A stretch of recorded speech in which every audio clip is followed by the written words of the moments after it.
What's going on, people? It's your boy Tots back again for another live watch along. It's Italy versus Germany, man. Big up everyone tuning in. Make sure you guys like the video, subscribe to the channel if you've not done it already, man. But yeah, thought I'd do a little bit of a different channel there, a little bit of a different game. Big up everyone, obviously, in the chat. Big up Curtis says no Spain. Yeah, man, I thought I'd do a bit of a different game, innit? For the simple fact that I know a lot of people are doing the Netherlands versus Spain game.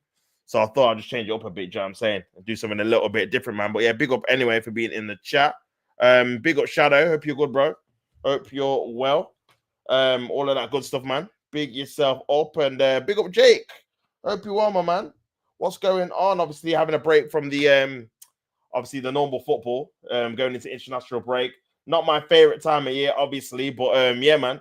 At least there's some football to actually look at, innit? Do you know what I'm saying? So can't really complain too much, man. Just doing the obviously national anthems of Italy versus Germany. Not really sure how this is going to go, really. Obviously, the last time I watched Italy was in the Euros, and they obviously weren't great in the obviously knockout stages, losing to, I think they lost to Switzerland, didn't they? So yeah, man, wasn't the best, but yeah, I feel like Germany needs to obviously step up as well. Obviously, they were massive favorites in that Euros in Germany, and they didn't obviously get over the line, losing to Spain, the eventual winner. So yeah. I'm probably gonna go with Italy, to win this game, maybe like 1-0 or something. Obviously, that's the thing in international football. These games are normally quite tight, man. How am I doing? I'm doing good, Jake. How are you, bro? How's your day been? Hopefully, it's been all right for you, man. Germany just singing their national anthem.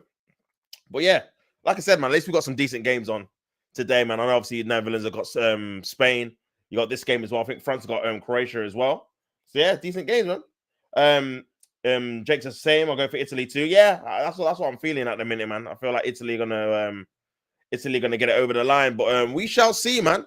Obviously Germany still got a good team. Musiala's there as well, Sane too. So it's gonna be difficult for them. Rudiger's obviously starting. So yeah, and yeah, we get to see Calafiori play for Italy in his actual position. Obviously, playing in the back five.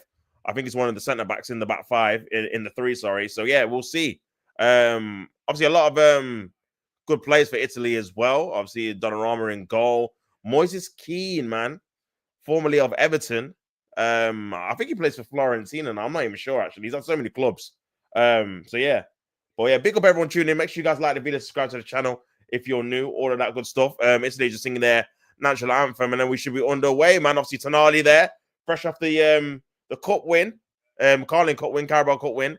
Obviously, starting for his team as well. Bastoni's there as well. They've got some good players, Italy, man. Got some good players. Good luck to Italy, says Jake. Big yourself up, Jake, man. Big yourself up. But yeah, they've got some good players, Italy, man. And they should have done better, in my opinion, in the Euros. I think it was kind of a big shock that they got knocked out by Switzerland, man, who obviously England knocked out. So yeah, when you look at that at that point, it's not great. It is not great at all, man. But yeah. Obviously, they're just singing the national anthem, and then yeah, they should be kicking off. I thought they kicked off at 2:15, but it might be 10, it might be 8. I'm not even sure. But yeah, man.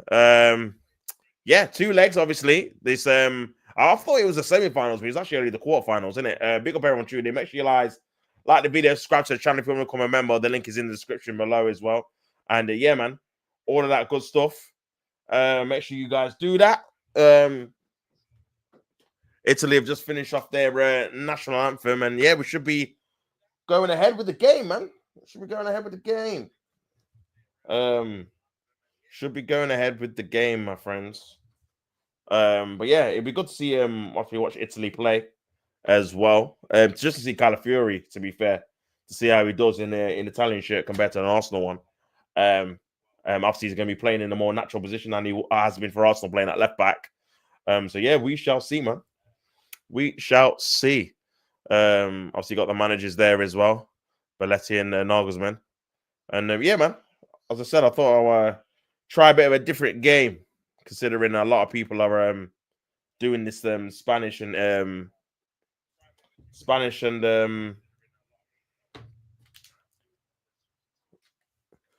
the Spanish game, man. So yeah, Donnarumma's in goal. Bastoni, Calafiori, De Lorenzo is the back three.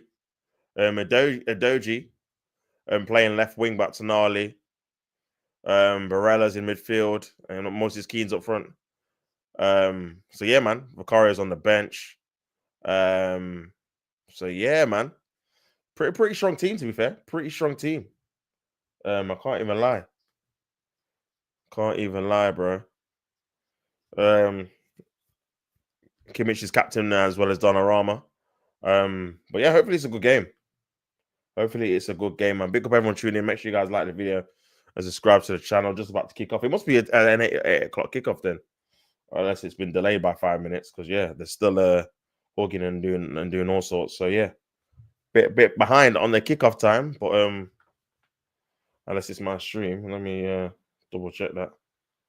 But yeah, just seen the Germany team. Rudiger, Tar, Kimmich, Musiala, Sane, Goretzka, Gross, Burkhardt makes his first start.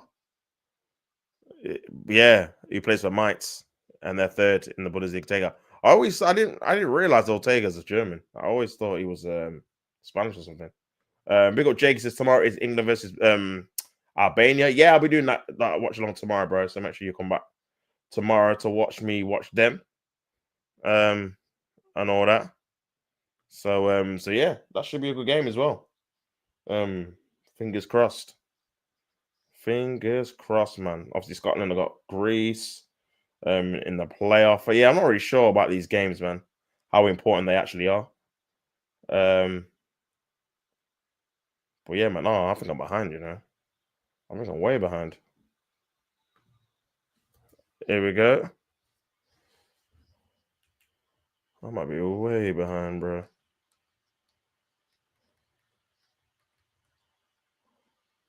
Yeah. I had the wrong link, bro. It's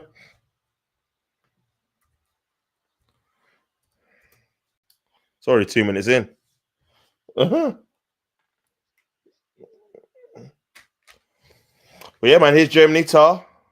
Nice little 1-2 here. Is Musiala, great player, man. Oh, good. That's got to be a foul on Musiala. It is free kick to Germany. Musiala on the left wing, doing a bit of dribbling and whatnot, and getting a free kick. So yeah, bright spot by Germany. Big up everyone in the chat, man. Make sure you guys like the video, subscribe to the channel. Doing Italy versus Germany quarterfinals of the Nation League. I'm not sure who the winners get. Obviously, it's 2 legs. First leg is obviously tonight. Second leg, I think, is Monday or Sunday. No, I think the second leg is Sunday. So quite a quick turnaround, to be fair, for international football. Thursday to Sunday. So yeah. Yeah, I wish this tournament had a bit more prestige though, I can't lie. Just because of the simple fact that it just seems like a bit of a nuisance. I feel like they should just do the tournament in the block period. That's what I always thought about the schedule of the Premier League. They should just do a block period where you just have like international football. Ball comes in by Kimmich, heading on there into the box still, cleared away by, I think it might be Moses Keane or Doji. No, still lost it though. Here's Sane on the right hand side. Obviously, he's been linked with the move to Arsenal. That looked like a foul on Sane. Not given though. Very, very generous. Here is Moses Keane, little 1-2. Tonali's making a good run, trying to make a good run into the box, but the ball was too heavy. Straight back to the keeper. Remember, Manuel Neuer is injured at the minute, so he's not the starting keeper, man. But yeah, I'll keep up to date with obviously all the other scores in the international game. I think Turkey beat Hungary 3-1 earlier on, and it's still obviously 0-0. Italy, Germany here, and the Netherlands versus Spain is still 0-0. Like I said, international football is quite tense and quite tight in terms of not many goals normally. So yeah, we'll have to wait and see if we get a decent game here, man. Croatia versus France, Denmark versus Portugal are the other quarterfinals too. So yeah, man. Big up Jake says Spain kick off too. Yeah, they're all playing at the same time in a minute. Here's Germany with possession, just trying to keep the ball. Yeah, they're all playing at the same time. So yeah, I have to keep up to date with the Netherlands and Spain score, man. I need like a multi, what's the word? Multi feature in it, where I can just watch all the games at the same time. But yeah, man, kicks the ball back. Here is a Rudiger. Nice little 1-2 there, trying to find someone. That's a free kick. Free kick to Germany again, man. Big up everyone locked inside, man. Make sure you guys like the video and subscribe to the channel if you've not already. Free kick to Germany. Another free kick. Foul by Adoji, who's playing left wing back, taken quickly. Ball into the box, cut back though by Kimmich. Pascal Gross, man, who's actually playing for his national side, starting. Ball into the box by Kimmich. Cleared away by Calafiori. Good defending there, headed on. Tried to go back into the box, headed on again by Calafiori. 2 good pieces of defending there by him. Here's Moses Kean on the counter attack. Yeah, good dribbling there by Moses Kean. Gets the ball back to possession of Italy into Uruguay. It is strange seeing obviously black players play for Italy. Obviously, the only one normally I remember seeing is Balotelli in it. But yeah, I've seen obviously a few more with Adoji and Moses Kean playing as well. So yeah, man, bit of a nice change. But here is Germany on the ball. Back to Kimmich playing right back, who has actually signed a new deal with Bayern Munich till 2029, man. So yeah, he won't be moving to Arsenal, which I never thought he would be, to be fair. But yeah, it'd be interesting to see what Arsenal do if it is only Zubomendi they get. But for me, if Partey and Jorginho are both going, surely there has to be 2 midfielders coming in. There's no way you can replace, and this is what we did last year, replace 1 midfielder, sorry, 2 midfielders with 1. I made the squad even smaller, man. That would be a massive mistake. I don't want to hear, oh, Lewis Skelly can play there or Zinchenko or whatever, man. Because yeah, you're just decreasing the numbers, and they're already short as well. So yeah, for me, I want to see more players we buy than we sell. First teamers anyway. If I'm being honest. But yeah, we shall wait and see, man, what happens with that. But yeah, big up everyone in the chat. Jake says Turkey 3, Hungary 1. Yeah, that's the earlier score. I think that was just a friendly, though, to be fair. I don't think it was anything to do with the Nation League. I don't believe. But yeah, obviously England play tomorrow. World Cup qualifiers. It's weird how they've obviously how they've done it, man. Big up Kieran for the update. It says 1-0 to Spain. 1-0 to Spain. Okay, big yourself up. We scored. Oh, Nico Williams scored away at the Netherlands, man. Obviously linked with the move to Arsenal. So I'm sure Arsenal fans are going to love that. I have to try and check out the goal. But yeah, man, Italy, Germany still 0-0 here. Here's Musiala. Great skill there, my Musiala. Playing quite deeper than he normally does. Playing more like in like a left 8 kind of role. But yeah, he's a player that can play like loads of different positions in it, to be fair. Left 8, 10 on the wing. So yeah, quality player. Quality player, man. I think he was at Chelsea. And yeah, they didn't give him a chance. That's mad. But yeah, Germany's still got the ball. Here's Kimmich, the captain. Back to Rudiger. It'd be interesting to see who their next level of defenders are, because obviously Kimmich is obviously getting into his 30s. Rudiger's obviously getting older as well. So yeah, they're gonna have to start bringing in the next group of defenders, man. Pedri assist as well, man. Big up Jake for the update. Spain 1-0. Yeah, for sure. Obviously, these are all in the quarterfinals of the Nations League. I can't remember who even won the last Nations League, man. It's just not obviously it's a trophy, but it's just not a trophy that people take seriously, innit? I think England, obviously, after finishing top of their Nations League group, have qualified to go back into the main, obviously, Group A or whatever it is, where you actually compete for the trophy. Obviously, there's different tiers. So the next phase of this Nation League, they'll be back in for a chance to try and win it. But yeah, I suppose for nations that have not actually won any trophies, it would be nice for them to win. But I just don't think it has the prestige of obviously it doesn't have the prestige of Euros, the World Cup. Ball comes into behind. It's going to be just for Italy. Squares it back. Oh, good defending. Oh, it's a goal for Italy. It's Tonali. Wow, what a week this guy's having.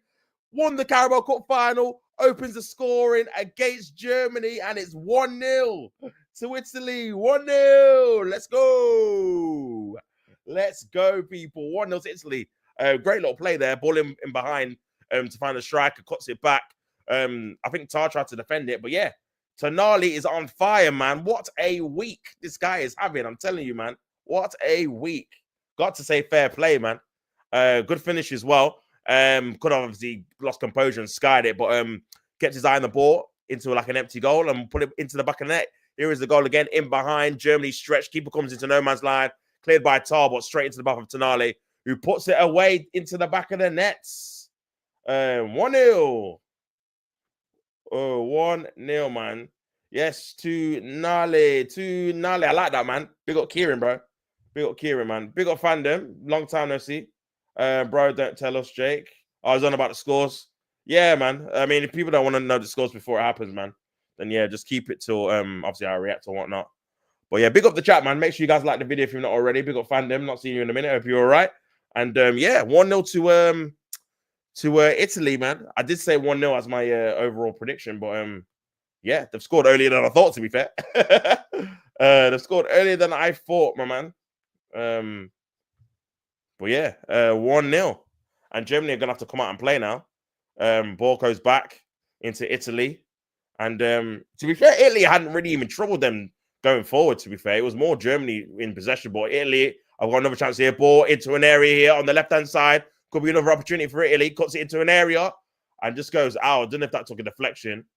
I don't think it did. Goes out for a goal kick. But Italy looking dangerous, man. Big up everyone in the chat. Make sure you guys like the video and subscribe to the channel if you're not already yet. Yo, KSI, if Tottenham don't win against Chelsea, then you can call me a loser or do whatever you want. yeah, winning it. Yeah, bro. What happened against Fulham, bro?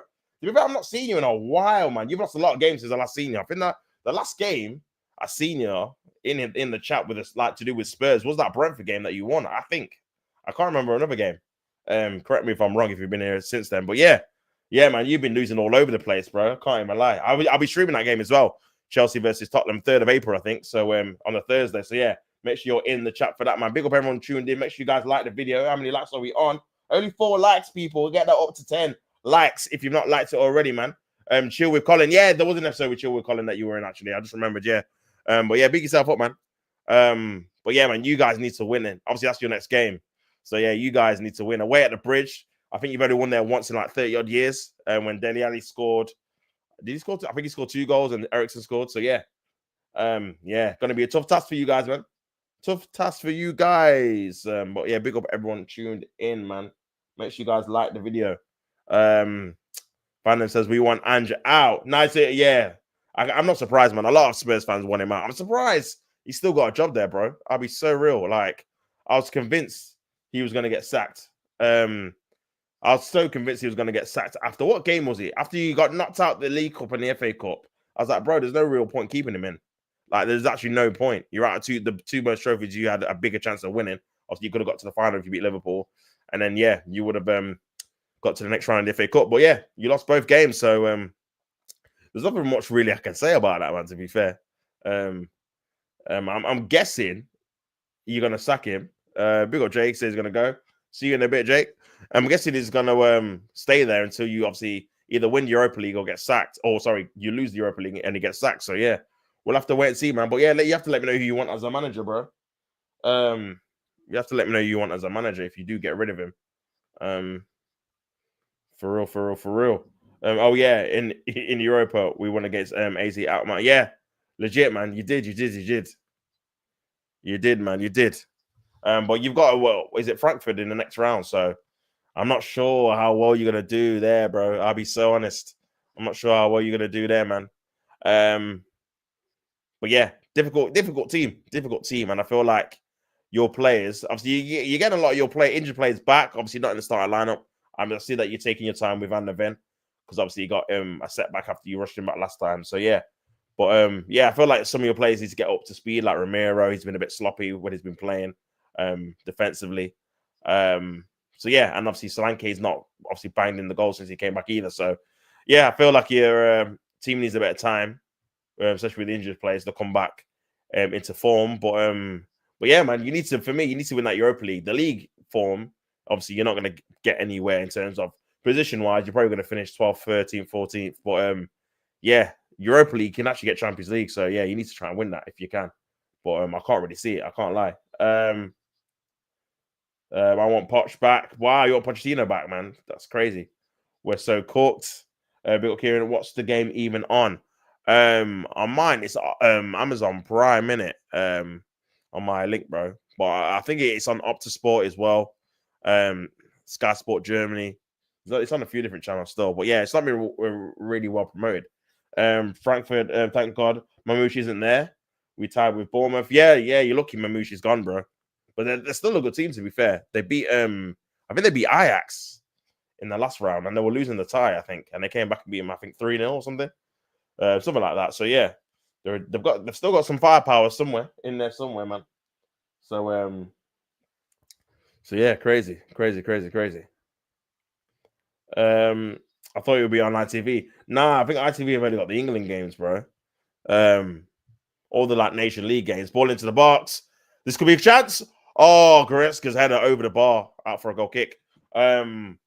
But yeah, man, it's weird. The Nation League, I don't think they've got a what's the word? A regular not sponsor, a regular obviously channel association, because I think one year it was on Sky Sports, I remember.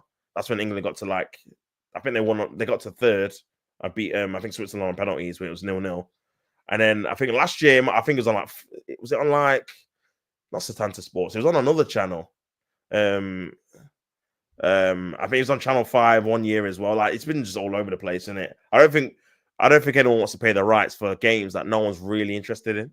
And obviously they want big money for it because it's UEFA competition. But it's not really got the prestige of obviously the other tournaments. I think that's based off obviously how it's played. It's separated into like different parts of the season.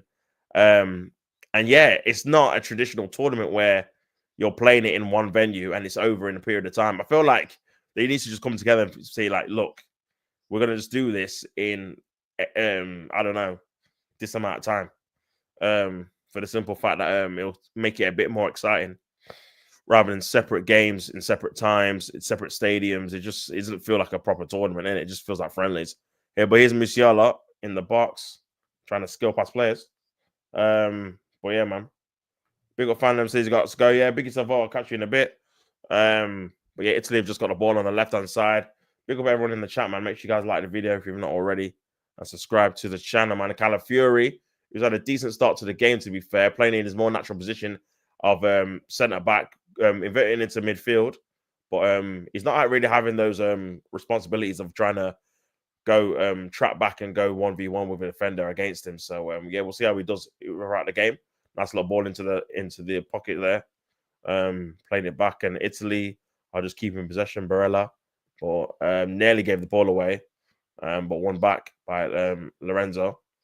But yeah, Bastoni's got the ball as well. So yeah, they've got some good players, man. Italy, they've got some good players. Big up, Kurt, man. Spain are better. Yeah, no, legit, man. Winning 1-0, man. Have to let me know how the game's going. Big up, Kurt, as always. Make sure you guys like the video if you've not already. See if we can get it to 10 likes for your guy. But yeah, man. Germany are just keeping the ball around. And like I said, the first goal is always going to be key because international football, there's never really too many goals in it, apart from if it's like a rare occasion. So yeah, Germany are gonna have to probably work hard to try and get back into the game. And I know Kai Havertz out for the season. He normally plays up front for them. So yeah, they've got a guy from Mainz who's obviously playing well in the Bundesliga because they're third at the minute in the race to try and get a Champions League place. But yeah, man, we'll have to see how that goes. Germany just kicking the ball around at a minute at the back, and yeah, man. Spain will win the World Cup next year. Yeah, that's bro. I keep forgetting. Obviously, the World Cup is next year, man. The years are going so quick, but yeah. Obviously, it's in. I think it's in America and Canada. I think, and Mexico. I think it's the three. Ball over the top, trying to find Tonali, where he's offside. Barella is. But yeah, they look like the favorites to me, man. Obviously, Argentina is going for a bit of a transition with obviously Messi playing less games or being more of a impact of the whole team because obviously he's getting older now. Obviously, they won the last World Cup. France, you look at their squad, they have quite a lot of players who are quick and exciting, but I feel like they're quite similar profiles. That kind of lightning quick forward, wide forward. Obviously, they've got Dembele, they've got Mbappe. Like, they're all quite similar kind of players. But I feel like they're going to have to need to bring someone like Olivier Giroud, who's more of a target man, just to balance out the team with them. So I'm not too sure about them either. But yeah, Spain looked the most equipped. Obviously, all their players are pretty young in terms of Pedri. Obviously, Yamal, Nico Williams is obviously, 22, 23, 24. So yeah, they've got some young players, man. They'll be difficult to stop. The only thing about the World Cup that makes it obviously better than Euros is you've got different teams from different continents playing each other with different styles. So sometimes a team that you wouldn't think would beat another team just do because the styles clash in it. So like, say if it was Spain versus, I don't know, maybe a Brazil, ball comes in, clears away, or good shot there, or good save by Donnarumma shot of Goretzka. But yeah, say it was like Brazil versus Spain. There could be a time where Brazil obviously get the better of Spain for one-off game and eliminate them in it. Where in the Euros you wouldn't face someone maybe of the profile of a Brazil. So yeah, that's the only thing with the World Cup. It just depends who you get, and depending where it's played, and obviously because it's in America, it's going to be hot, bro. And the games are going to be on late as well. I assume so. Yeah, obviously UK time. But yeah, I'm looking forward to it though. Should be good. Good vibe. I like the World Cup in Brazil, man. That was a sick one, to be fair. And that was late, man. That was like 11:30. I remember England were playing. They were kicking off. And one game, I'm sure one game was like 2:30, man. It was I can't remember. It was Ivory Coast versus someone. So yeah, can't be a bit of late night football watching. Rodri will be playing by then. Yeah, 100%. He should be back. Obviously next season. It'd be interesting, Kurt. I don't know if you think, obviously Manchester City are in the Club World Cup. Do you think they might use that for Rodri to like give him like a pre-season? Because obviously that's going to be June to July. By the way, your players are going to be absolutely knackered. By the way, just thinking about it, especially if you get to like the final, because that means you're not going to have literally a break compared to obviously like let's for example Arsenal, Liverpool players who are going to be obviously having a break until they get back to pre-season, middle of July or whatever. But your players are going to be playing the current season until then. Probably get a 2-week break and then back to the Premier League season, and then straight into a World Cup straight away. So yeah, man, it's going to be different, man. But yeah, it'd be interesting to see if you think he's going to be playing by then.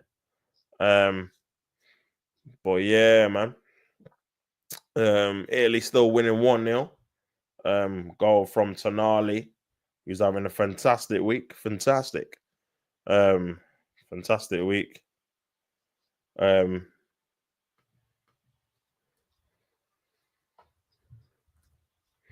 yeah, man. It's a little 1-2 there by Kimmich. 21 minutes gone, still 1-0. Still 1-0, man. Rodri might be playing if City gets to the semis of the FA Cup. Oh, really? What? This season, bro? Is that legit? No way. If he comes back here from an ACL after doing it in September, remember Timber already came back the last day of the season, and he did his at the first game of the season in August. So yeah, ball into the box. But to be fair, this could be a chance for Germany. Blocked there by I think it was Barella there, back for Goretzka. And Germany are putting a bit of pressure on to Italy. Ball into the box, headed away by Adoji, out for a corner. But yeah, that'd be crazy if he's back this season, man. I don't know if that's a good thing or bad thing. Do you want him to be back that early? Are you worried that he's going to like redo his injury, or do you just want him back into the team? Because obviously with Saka, there's been a lot of debate between Arsenal fans, big up halftime hooks, and obviously Lee Gunner. They were both saying obviously different things. Halftime hooks wants Saka to be playing against Real Madrid. Lee's like, nah. I'm in the camp where I'm like, nah. I don't really want him to be playing.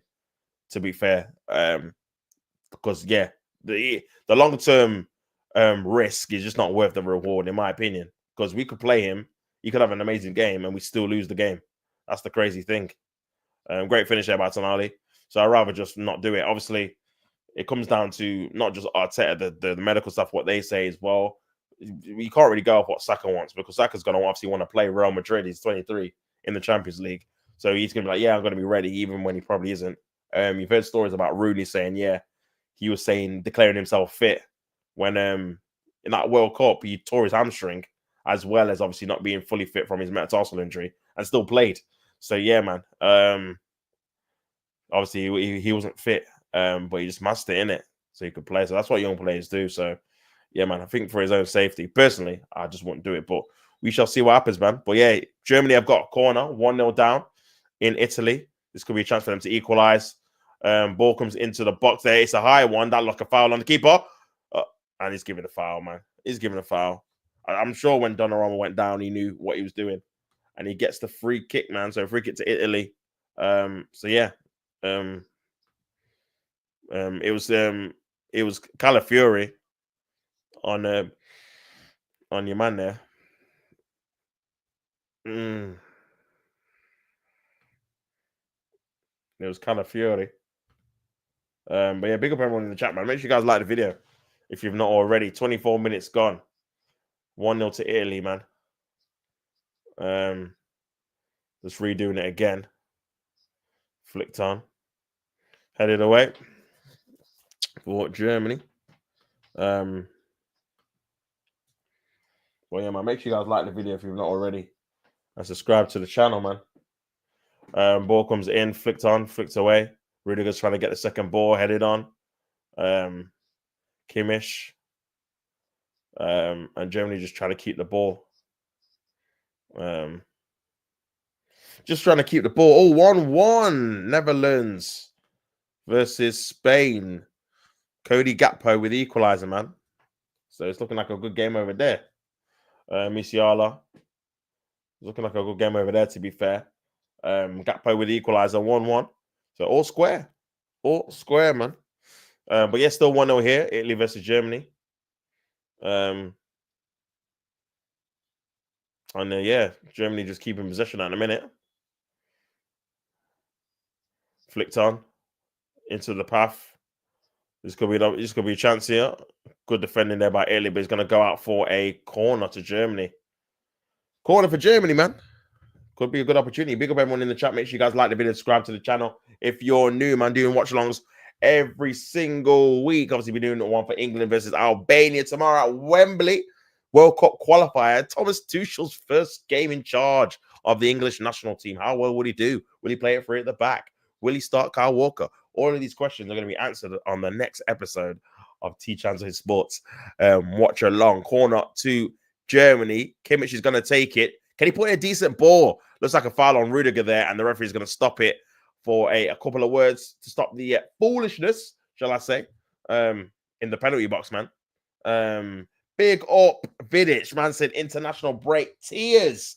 Now, I hear it, bro. International break is tragic, man. Honestly. So bad, bro. Especially when the games don't really mean too much. Obviously, no one really cares about this Nations League. But here we are, man. Germany with a free corner. Kimmich into the area, punched away by Donnarumma. Still in and around, obviously, Italy's boxes. Leroy Sané on the right-hand side. Cuts it back to Musiala. Puts a ball into the box, headed away there by Ravella. This could be a counter-attacking opportunity, though. Here's Barella. Germany need to get back in position, and they do, man. But yeah, big up Vidic, bro. How are you feeling in this international break? I'm guessing you're not very happy with what you're watching in terms of lack of football, man. But yeah, here's Calafiori driving into midfield, trying to invert, cuts it back, and Italy trying to just recycle possession, man. Trying to recycle possession. Goal for the Netherlands. Cody Gakpo, man. Big up. 1-1, man. Both teams to score. So at least we've got a few goals in the two games. Obviously, the biggest games. But yeah, man, Italy got a dangerous free kick on the edge of the box here. Jonathan Tah with a foul. Bit clumsy there. And this could be a good opportunity for Italy. But yeah, could be a good opportunity for Italy, man. And Kluivert with the assists. Let me see their team, actually, yeah. Oh, so no Timber starting. Hato, Van Dijk, Van Heckel, Van der Berger, De Jong, Kluivert in the 10. Depay up front, Frimpong and Gakpo. Crazy. Oh, Timber didn't get caught up. Fair. That must be at the loading thing, man, because he's been sick, to be fair. So yeah, he's not in the squad at all. And just looking at the Spanish squads: Momendi, Ruiz, Pedri, Morata, Yamal, and Williams. He's the front three. Ball that comes into the box by Italy, cleared away on the edge of the box. Tonali, what a shot! Great save by the Germany keeper there. Yeah, Tonali's got sick tech, man. But yeah, Italy still got the ball. Still 1-0, man. But that was a good opportunity. Pedro Porro, and Cucurella, Lenormand, centre back as well. David Ray on the bench, as well as Mikel Merino. Here is Germany. Musiala gives the ball away, and that's a foul. Free kick to Italy. Jose Perez is still in the squad, bro, and then Samu's in the squad as well. Jose Perez is killing me, man. Doesn't he play in America or something? Bro, you always have those players, yeah, that no matter where they play, they could be playing at the lowest level of football, They still make the squad. I'm just like, bro, like Jordan Henderson, for example, like, bro, he's not played top level football since he was at Liverpool, bro. That was a few years ago, man. So yeah, how he's still making England squads, dude, I do not know, bro. I do not know. When people like Tomori, Loftus Cheek, Gibbs White, even man, I thought he played okay when he obviously had his stint. Angel Gomez, but yeah, he's not gonna get picked again, man. Not on the Tuchel, I don't think. But yeah, crazy. Here is Udogie. 30 minutes gone. Still 1-0 to Italy. Here's Calafiori. Nice little ball into the channel. Cuts it back. Headed it well. But Tonali wins the ball back. Great play there, but Tonali, what a player. Tonali is Mastoni getting the ball back. And yeah, man. De Lorenzo as well. Ball over the top, trying to find Moises. Here's Keane. 1v1. Keane. Oh, what a save, man. Offside, I think. No, it wasn't, man. Corner. What a save. Let's have a look at this again. Ball over the top in the channel. Flag stays down. And it was a very good half volley there. And it's a great save. That could have beat him with the power. Keeps it on target. Yeah, man. Great save. Great save, guys. Great save, man. Great save. Gonna be another opportunity here.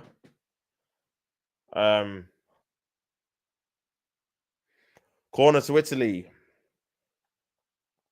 Ball comes into the box. Flicked on. Or into the path of the German keeper. But yeah, man, these international breaks are just, yeah, they're long, bro. I can't even lie. They're long.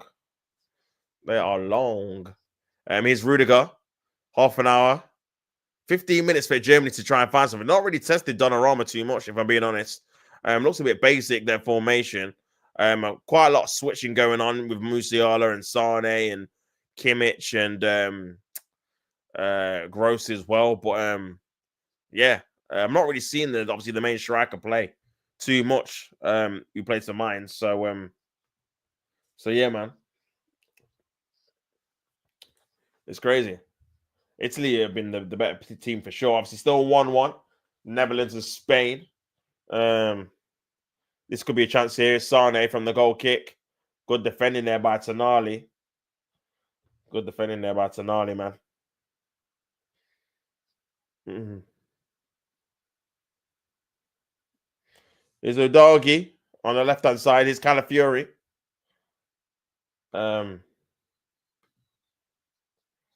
Big up, Tom. What you telling me, bro?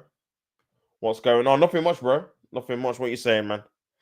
I'm just watching the Italy game. Still 1-0 at the minute to Italy versus Germany, being the better team. Goal from Tonali. It's Calafiori inverting into midfield, passing it to Udogie. Back to Calafiori. Nice little 1-2. Tries to play it off to Tonali, but it was read well by Rudiger, man. But yeah, what are you up to, man? What game are you watching? Let me know in the chat.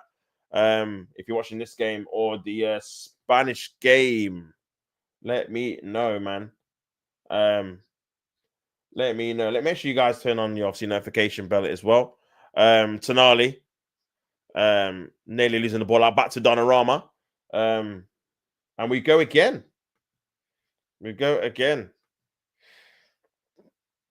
Donnarumma.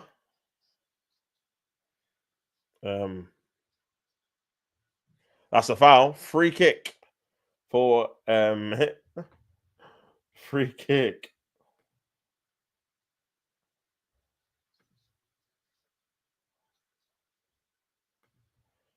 Free kick, man.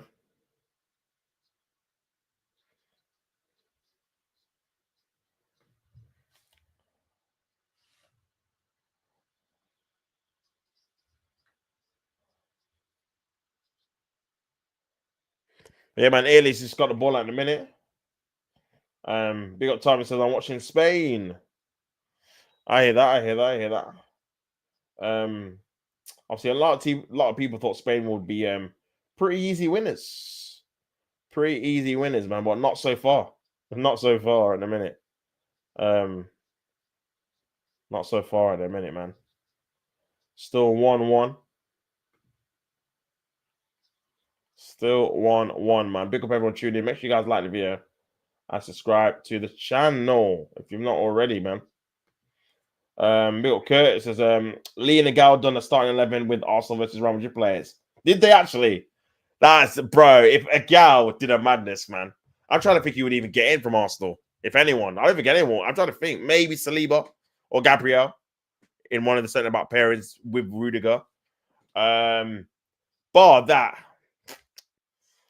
bro. I mean, what did they do if it was like a fit squad, or did they do it like all the players currently available? Because if it's currently available, then maybe because obviously they're playing Valverde, who's not a right back at a minute at right back, so maybe Timber gets it in. And Valverde would be in midfield. I'm trying to think if any of our midfielders would get in. Probably not, if I'm being honest, man. And our front three, no way. No way, man. Mbappe, yeah. Just wrap that up. Obviously, you got Bellingham as well. Yeah, man. For me, we'd probably get Saliba. One of Saliba or Gabriel, man. And that's probably it for me, man. But yeah. Crazy. Timber will put left back. Yeah, I think Timber should get in anyway. Or left back or right back. Only fit players. Fair. Yeah. Even if it's only fit players, man. Timber and or Gabriel Saliba, whichever one. Because to be fair, Gabriel's been better than Saliba. So if you put him in, I won't have any complaints. But obviously, Saliba's a quality player. It says if he would work better with Rudiger, I probably would say Saliba, based off stylistically. Rudiger's quite aggressive, Saliba's quite laid back. So probably Saliba and Timber then. But that's it, man. Ray's not better than Couture. Whoever our left back is not better than theirs. Or right back, whatever. Then yeah, Rudiger's better, and then Rudiger has to get in the team. If I'm being honest, so it's Rudiger and one of our centre backs. Then yeah, midfield. What you got Valverde, you've got obviously Bellingham, you've got Modric on the bench, you've got Camavinga, you've got Tchouaméni. There's a lot of players, man.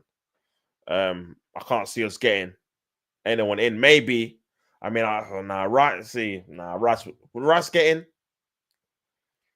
Ball into the box. I don't know if Rice would get in, man.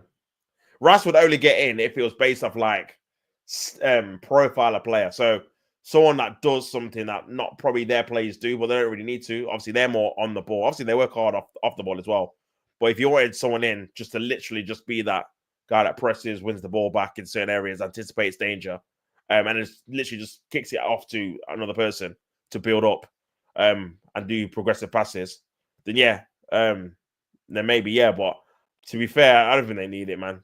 Because you can have Modric, Bellingham, and Valverde, or you could have Tchouaméni, Valverde, Bellingham. Yeah, without Rice. So yeah, this could be a chance. Good save though. Out for a corner to Germany. Ball into the box, cleared away. But yeah, man. Big old Keith, bro. Hope you are, brother. Hope you're well.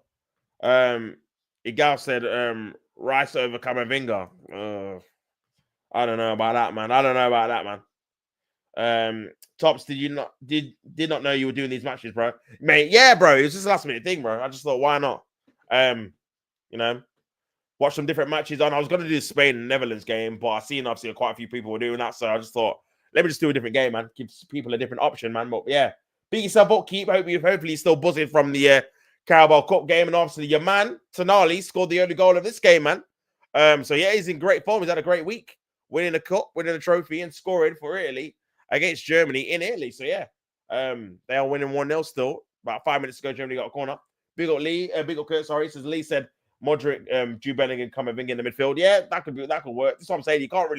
I can't make a strong enough case to get Rice in, if I'm being honest, man. He's had a couple of good games the last month or so, but start of the season he was poor. Obviously, I feel like that was like a backlog from the previous season, playing like the World Cup, playing the Euros, and obviously a long season for Arsenal. But yeah, I can't really make a case for him, to be fair. Ball into the box, headed on. Rudiger, this could be a chance. It's Tar still in the Italian box, headed away by Italy. Musiala trying to get the second ball. He has great control there by Musiala into the box of Italy. Musiala going to go for a shot. Is that foul? That is a foul. Free kick to Germany on the edge of the area, man. Foul on Musiala. Great bit of skill. What a player he is, man. Just in terms of technical ability. Absolutely sensational. Big up Keith says, yes, over the moon. Bank stops. Big yourself up, Keith, man. Hopefully you carry on having a good week or a good 2 weeks until Newcastle play again. Buzzing, man. I know they're going to be doing a parade on Saturday, I think it is, for the Carabao Cup for the fans of Newcastle. I can guarantee that's going to be rammed. And people might think, oh, why are you celebrating the Carabao Cup? It's only a Carabao Cup. Why are you doing like a parade for it? But, bro, it's not about the actual trophy. It's the fact you've actually won a trophy. The fact you can even have a parade is what's the big thing, man. Do you know what I'm saying? Like, when you wait 70 years for something, 70 years is a long time, by the way. A lot of people don't even live to see 70 years. Let's be real. So, yeah, when you've waited so long to achieve something, brother, you have to go ham. You have to just do everything, bro. Go ham, brother. You got to do the most. Parties, celebrations, parades, walks of honor, all of that stuff, man. You got to just do it because obviously you might not. Bro, this might be the only trophy that people see in their lifetime that Newcastle win. Not to say they can't go on and win other trophies, but, bro, football's just weird like that, innit? You win something and then you're never in that position ever again. So, yeah, big them up, man. Hopefully you guys enjoy that and all that. But, yeah, free kick to Germany. Free kick to Germany, man. This could be a good opportunity for them to equalize.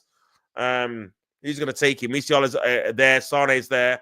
It looks like, I'm not sure he's going to, it might be Sane. Who's going to take this now? It more suits a right foot, to be fair. Ball comes in. Over the top of the bar, man. Over the top, over the bar. By Amari. Where, man? That's a trophy, bro. Big yourself up. Big up Slumdog. Bro, I put a bet on that it would be a draw. Oh, what? This game or the which game, bro? Wait, let me know which game, bro. 29th, mate. I'm going. Oh, big yourself up. Have a good time, man. Make sure you take pictures, all of that good stuff. Yeah, man. Bro, I bet Newcastle's gonna be rammed. Gonna be a ram out, man. 100%. 100%, man. Big up everyone in the chat. Make sure you guys like the video and subscribe to the channel. Get it to 10 likes if you've not liked it already.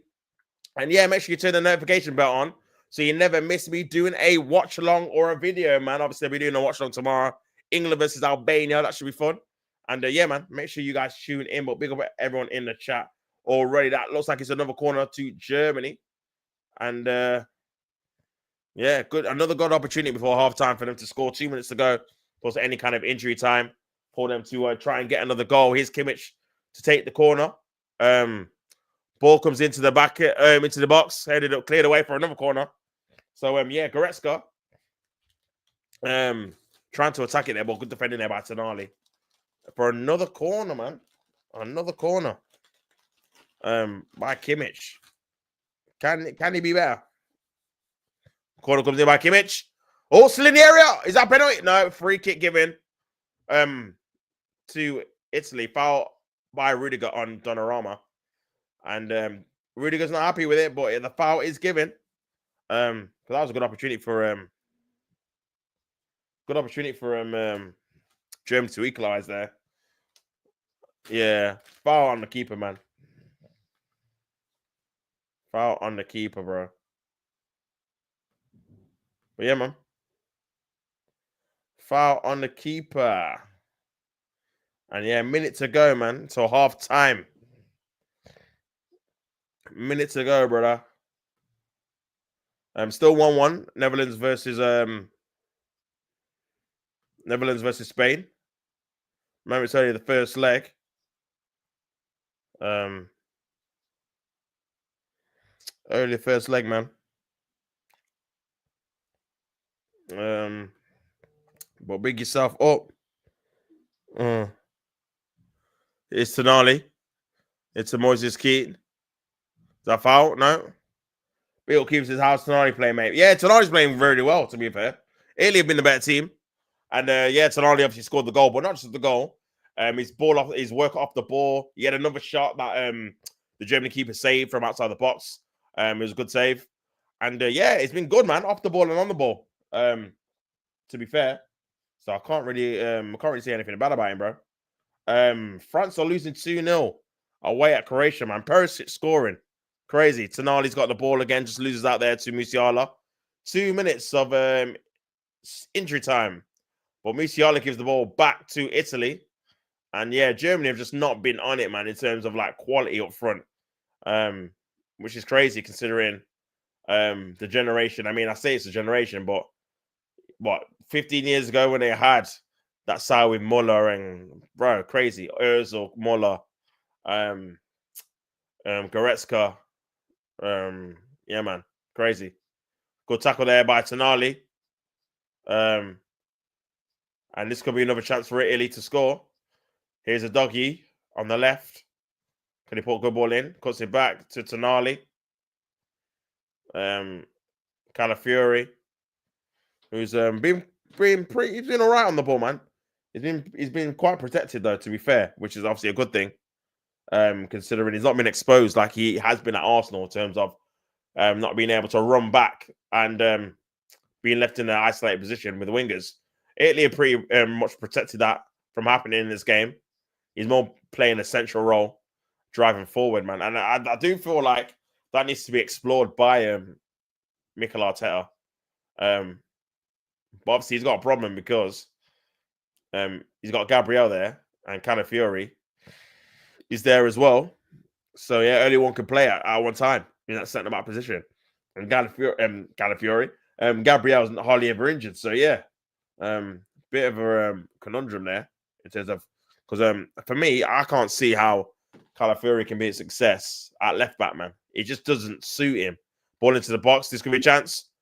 It just reminds me when Kivior was there, where it's just awkward, doesn't really suit it. Obviously, he's better on the ball than Kivior, but just in terms of out of possession defending, it just looked a bit awkward. Half time, 1-0 to Italy. Goal from Tonali, having a great week, winning the Carling Cup, Carabao Cup, and scoring the opening goal in Italy against Germany. Obviously, had another chance to score, but it was defending well. But yeah, half time, man. Germany have not really troubled Donnarumma at all, if I'm being honest. So yeah, they need to step their game up for real, for real, for real. But yeah, in a minute, it's 1-0 to Italy, man. 1-0 to Italy, bro. And yeah, they need to up their game for real. But yeah, just looking at the other scores. I just swapped over to the oh my days. What a mistake that was nearly, man.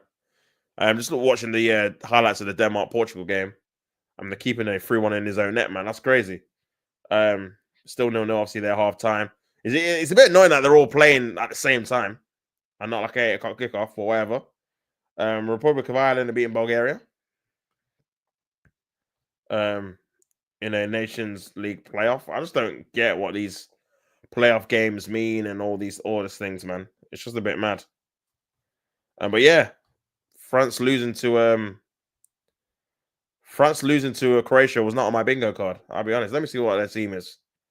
Big up everyone tuned in, man. Make sure you guys like the video and subscribe to the channel. So yeah, it's a decent team, man. Konate, Saliba at the back. With Kunde and Dina. What? Guendouzi, man, starting. Crazy. Chichameni and Rabiot. Dembele behind Kolo, Moani, and Mbappe. So yeah, can't really complain with that front line, if I'm being honest, and the defense. And they're losing 2-0. The only players that, well, to be fair, there's a few players I know from Croatia. They got obviously Guardiola, Modric, Kovacic, Perisic, Kamaric. So yeah, they've got a few players I recognize. To be fair, they've got a few, man. But yeah, half time here. Italy versus Germany. But yeah, man, big up everyone locked in. But yeah, man, Arsenal next play April the 2nd. Or no, April the 1st, sorry. Obviously, when we go back, that's another thing I'm annoyed about, man. Why are they coming back on an FA Cup weekend? We're going to have 2 weeks about football, club football, and we're coming back on an FA Cup weekend, and the picture's not even that great. I think it's like Crystal Palace versus Fulham, and then obviously Bournemouth, Man City, Villa against Preston, I think, away, and then Brighton against someone. So, yeah, not the best. Not the best, man.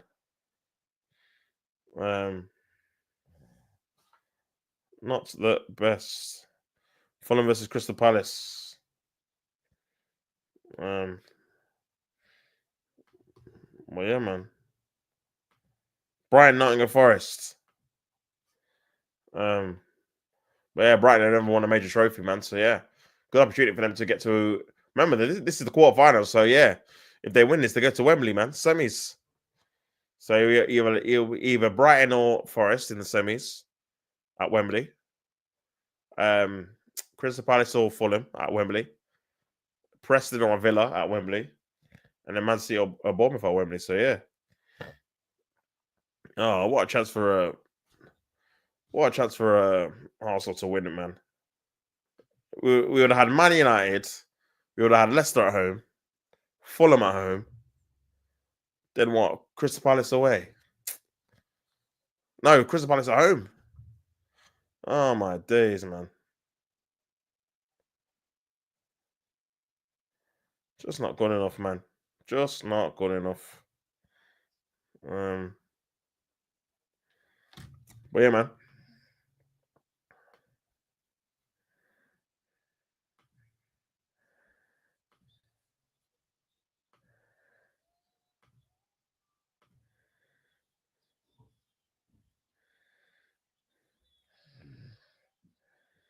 But yeah, man. Pick up everyone tuning in, locked in.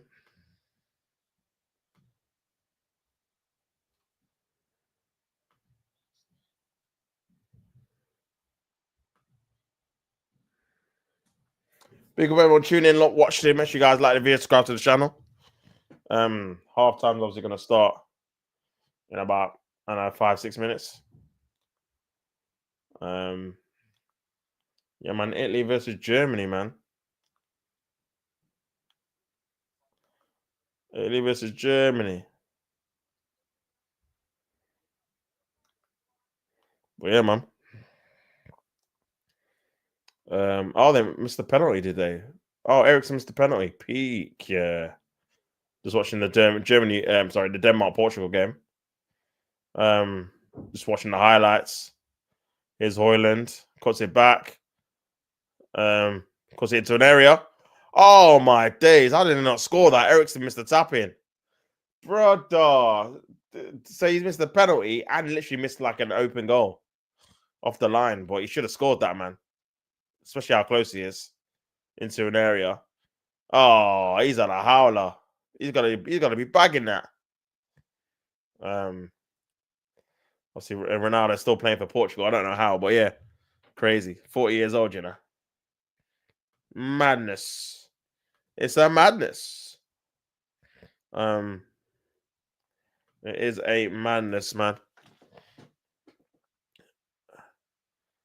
Because I don't know why I keep replaying it, but it's just I just don't know how he missed it. To be fair, don't know how he missed it, man. Yeah, boy. Let me see what Twitter's saying, man. Let's see what Twitter's saying, bro. Actually, no, that's the wrong one. Well, yeah, man. Big up everyone watching. Make sure you guys like the video and subscribe to the channel if you're not already.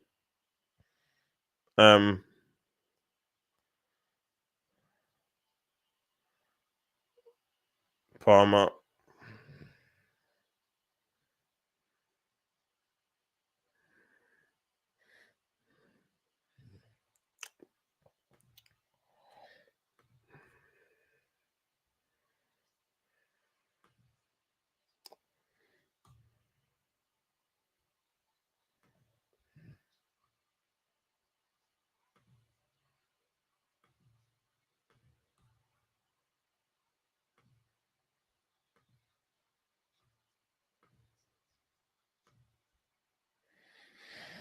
Well, yeah, man. Just on Twitter.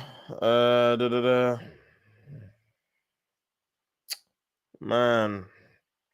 Tonali, Sunday, FA Cup win out with Newcastle. Thursday scored early in the Nation League.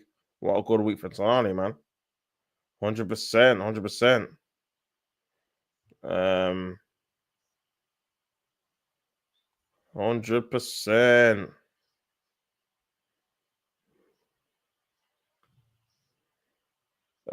How long it's been since the Premier League's won a last trophy? 4 days, 299 days for Man United, 305 days for Man City, 1 year for Liverpool, 2 years for West Ham, 4 years for Chelsea, Leicester 5 years, Arsenal, Leicester 4 years, Arsenal 5 years, Tottenham 17 years, Aston Villa 29 years, man. So yeah, crazy. Chelsea 4 years is mad, by the way. But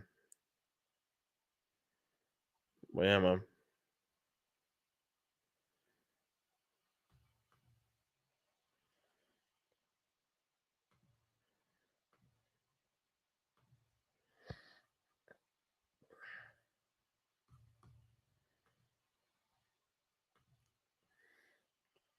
But yeah.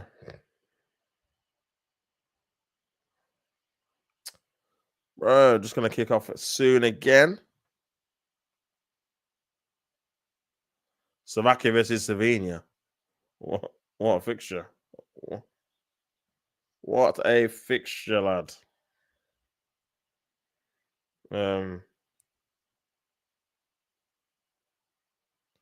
Croatia could be running away with it. Big half for France.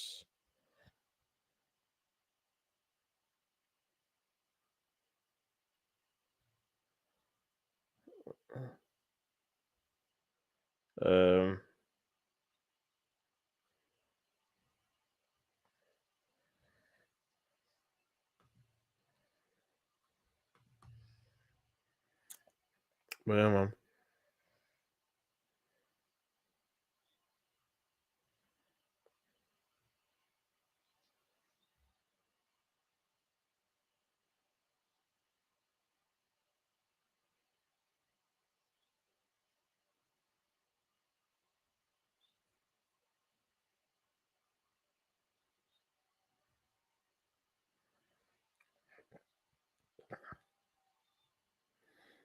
Oh man. Big up everyone tuning in, man. Make sure you guys like the video. Subscribe to the channel if you've not already. About to kick off again soon, man. Let's have a look. Yeah. Nations League, you know. Crazy, man.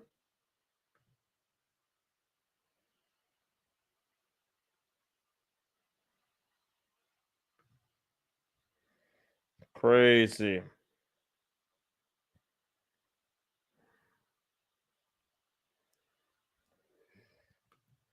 But yeah, man. Oh, dear me. Mika Marino, looks like he's going to come on.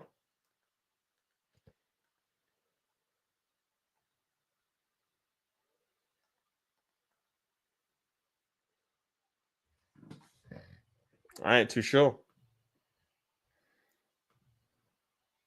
Big up everyone tuning in, man. Make sure you guys like the video. Only on 9 likes. Get up to 10 likes if you've not liked it already. All of that good stuff. Obviously, the game's going to restart again. Italy are winning 1-0 in Italy. And yeah, man, Germany need to step it up a bit, bro. I'm looking at their bench. He ain't really moving me, I'll be honest. The bench they've got ain't really moving me still. It's a bit basic. So yeah, I don't even know who they're gonna bring on to try and freshen up the lineup, man. Yeah. I don't even really know any of these players, I'll be honest. Apart from your man from Dortmund. Adeyemi, but yeah, apart from him, in an attacking standpoint, man, those be German players that play in the German league. So yeah, man. About to kick off back again. Showing the people in the crowd and that.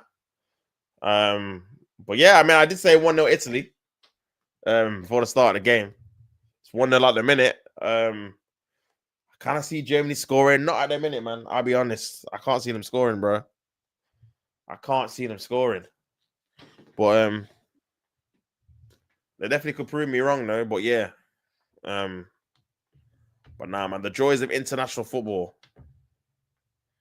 The joys of international football.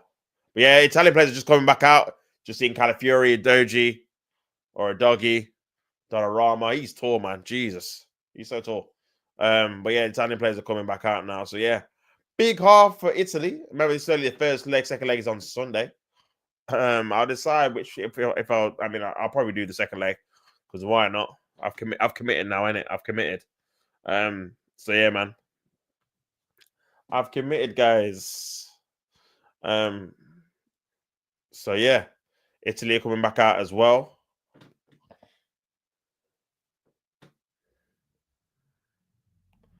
And yeah.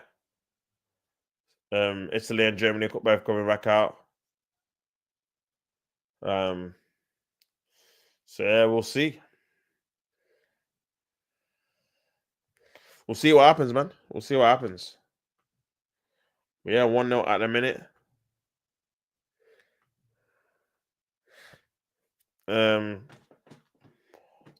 at the minute, man. Yeah, but yeah, Germany just need to play the ball quicker. Needs to find the spaces in the channels a bit quicker as well. A lot messing about in the center of the pitch. A lot of people rotating, but not really doing too much. Musiala's trying to take on too many players. I feel like there needs to be a bit more connection with him and the rest of his obviously teammates. Needs to see more from Pascal Gross as well from an attacking point of view. Not really been an impact on the game either. So yeah, they have got players that are out there that can change, obviously impact the game. They just need a bit more from them. I feel like their tactics have been a bit safe, just passing around the back. Obviously, Italy play that strong back five that can transform into a back three with two wing backs. So it is very hard to get around if you've not got natural players who can open up the doors. Well, they do. They do. Musiala. I just feel like they need to get Musiala into positions further up the pitch where he can turn and attack Italy's back three. At the minute, he's not really getting the ball. And this is where I feel like they are missing a Kroos, a Gundogan, those eights that can really play the ball in behind through the lines to find the players like Musiala. And obviously, they had both of those players in the Euros. That's why in the group stage they did so well. But yeah, I think they're struggling to replace them, man, if I'm being honest.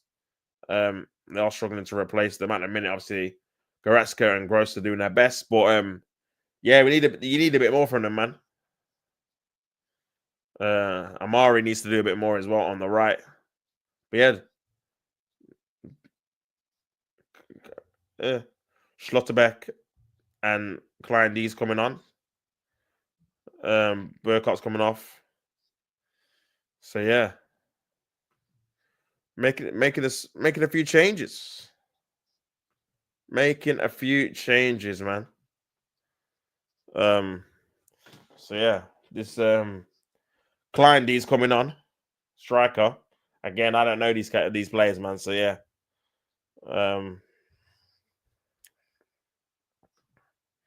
So we'll have to wait and see what happens, man.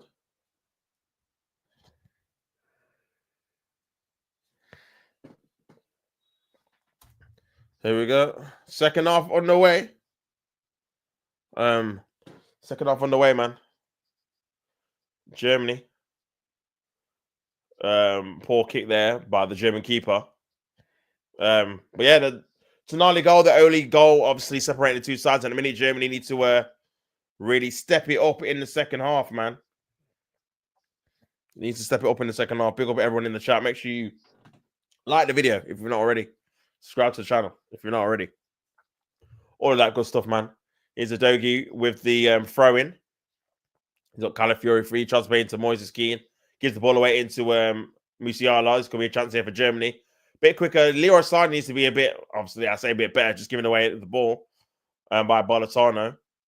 Yeah, he needs to be a bit more sharper. This is why I don't want him, man. Because again, Arsenal fans, do not fall into the false sense of security of remembering these players when they're in their peak. Sané is what, 28, 29, man. He's a different profile of player, man. He's more like a Sancho, if I'm being honest. Player that keeps possession, not really got that blistering pace. Doesn't really use it as much these days. More reserved. Obviously, he's had a few injuries too, man. And yeah, man, bro, just get someone fresh, someone new. Here's Calafiori going into midfield. He's a Dougie on the left-hand side, trying to play Calafiori on the left. Cuts it back. Calafiori cleared away by Rudiger. Last minute tackle back to Udogie. Back to Tonali. Into Udogie, trying to win a corner, I think. He's going to get it. Kimmich is there. And he wins a goal kick. Good defending, man, by Kimmich. But yeah, need a bit more from Sane, man. Where's Gnabry as well? I'm guessing he's injured. But yeah, they are missing a few players, to be fair. Germany. Havertz, Gnabry is probably two that would normally start. Obviously, Gundogan's out of form, so he ain't going to be probably back into the team. I don't know if he retired, actually. Obviously, Neuer's injured too. Headed out. Bastoni should have done better there. Barella. Good opportunity in the transition there. Poor keeping, really. Poor keeping. I'm surprised they didn't start Stegen, man. He's not on the bench either, so obviously Ortega's on the bench instead. But yeah, Germany got the ball. Just to play in behind. Musiala, Tar. Schlotterbeck. Good pass into Sane on the left. See, he's gone backwards. He wouldn't have done that before. Goretzka. Gross. Izamiri. Back to Kimmich. Ball into the box. Oh, great header, man. Oh, my days. It's the striker, man, that scored. What a header. Great ball in by Kimmich. And a fantastic goal for Germany. 1-1, the substitute. Mad. What a goal, bro. What a goal. And it's 1-1, you know. 1-1, bro. What a header. I ain't even seen this guy play before, but yeah. Jeez. First touch, he's come on, man. Great cross by Kimmich. Kleindies. I can't even say his name, bro. And yeah, 1-1 out of nowhere, bro. Kleindies. Great substitution there. Literally a minute. Crazy. 3-4 minutes. First touch for Germany in this game. And yeah. 1-1, guys. 1-1. Big up on scene, bro. Hope you're good, brother. What comp? Nations League, bro. Nations League quarterfinals is what they're playing in, man. Italy versus Germany. Germany have just scored. Kleindies, his first goal for Germany, striker that plays for Mönchengladbach. Just came on as a substitute, literally 3 minutes into the second half, making it 1-1. Obviously, Tonali scored for Italy to make it 1-0, and they were the better team in the first half. But Germany they've came out with a bit of fire. Big up on scene says I'm out the loop, bro. Nah, no worries, man. To be fair, I wasn't even gonna do this game, but I just thought, you know what, might as well do a game, man. While I can. Do you know what I'm saying? So yeah, big yourself up for me in the chat, man. But yeah, I know Germany, the Netherlands are facing Spain, and at the minute that's 1-1, I think, as well. And that's one of the other quarterfinals too. So yeah, a few quarterfinals here and there playing. No, Netherlands are winning now, beating Spain 2-1. Crazy. They've scored after halftime too. So Spain are losing, Germany and Italy are drawing. France are losing 2-0 to Croatia in another quarterfinals, and Denmark are drawing at home to Portugal after Eriksen missed a penalty and missed an open goal. So yeah, that's really been a quick update, bro. England still in. Nah, so what happened, bro? Because England in the last phase of the tournament, so a couple of years ago now, because they lost to, it's when they lost like 4-0 at home to Hungary and stuff like that, they actually got relegated. So this year that they've just had played, when they played like Republic of Ireland and all these teams, that was basically like the version. So basically, it's very confusing, but I'll try and explain it. So like the Nation League has like 4 different tiers, similar to like the Premier League Championship League One, League Two in it. So I think the tiers have 4 different groups with 3 different teams in it. I think. But yeah, so basically, if you finish bottom of that group, you get relegated to a tier below. So England got relegated to the tier below a couple of years ago when they lost the 4-0 to Hungary and to I think Spain as well. They lost to. So yeah, this year they basically were in the championship, and you can only win it if you're in the Premier League version of it, which obviously Italy, Germany, Denmark, they're all in the Premier League version of it. That's why they're in the quarterfinals. So yeah, England qualified to be in this stage of it next time they do this. So after this is won by whoever in the summer, the next time there's a break from obviously World Cup qualification, they'll be in obviously the phase for them to go on and win it if they qualify out the group. Bit confusing, a bit long-winded, but yeah, England are not in it. They're basically were in the championship version of this and won that group and have qualified to be in the top division next year or next time they do this again. So yeah, bit confusing, a bit long-winded, but hopefully I explained it for you. But yeah, England are not in it. Like I said, the quarterfinals are Croatia, France.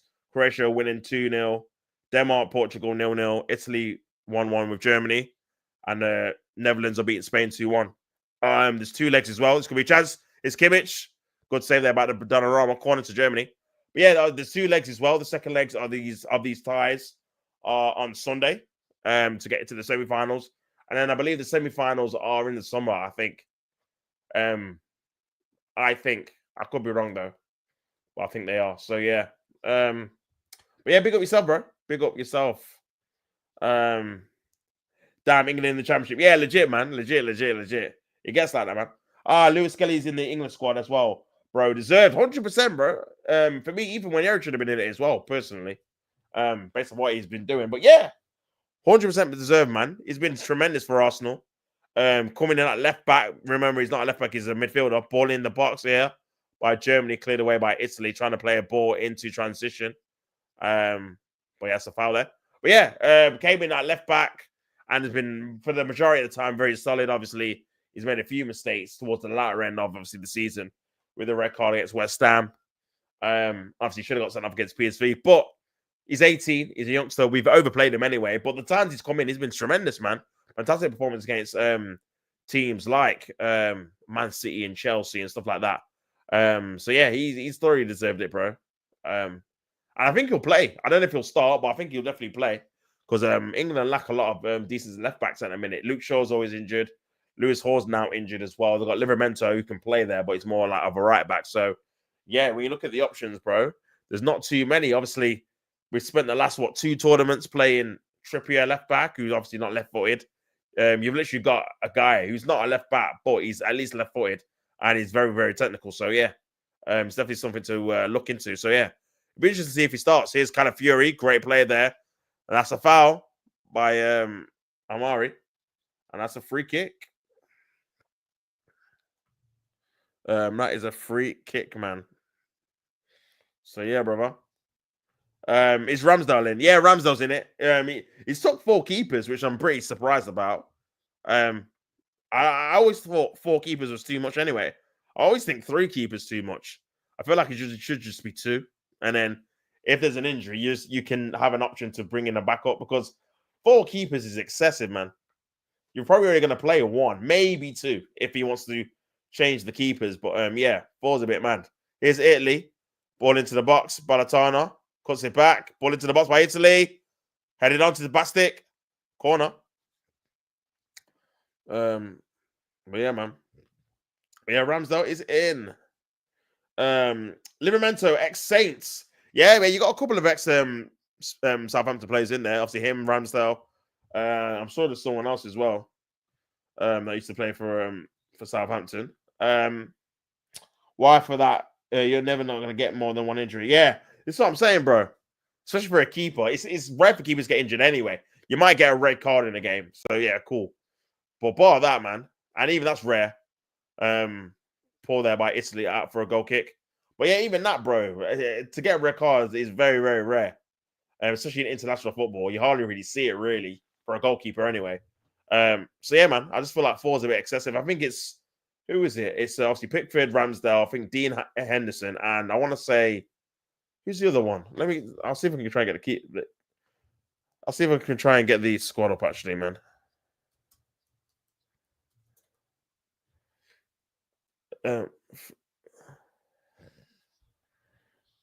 Here's Kimmich. I'll see if I can get it up, man. Make sure you guys like the video if you've not already. Subscribe to the channel. So yeah, Dina Henderson. Oh, it's too. I've gone on the wrong one.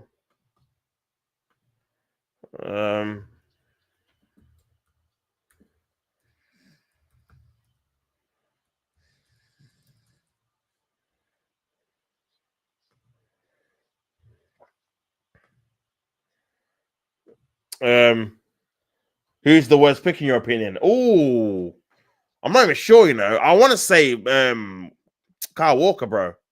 I don't know how he made it. I don't know how. Okay, what I'll do, I'll go through the squad and see. I'll say who should be in it or not.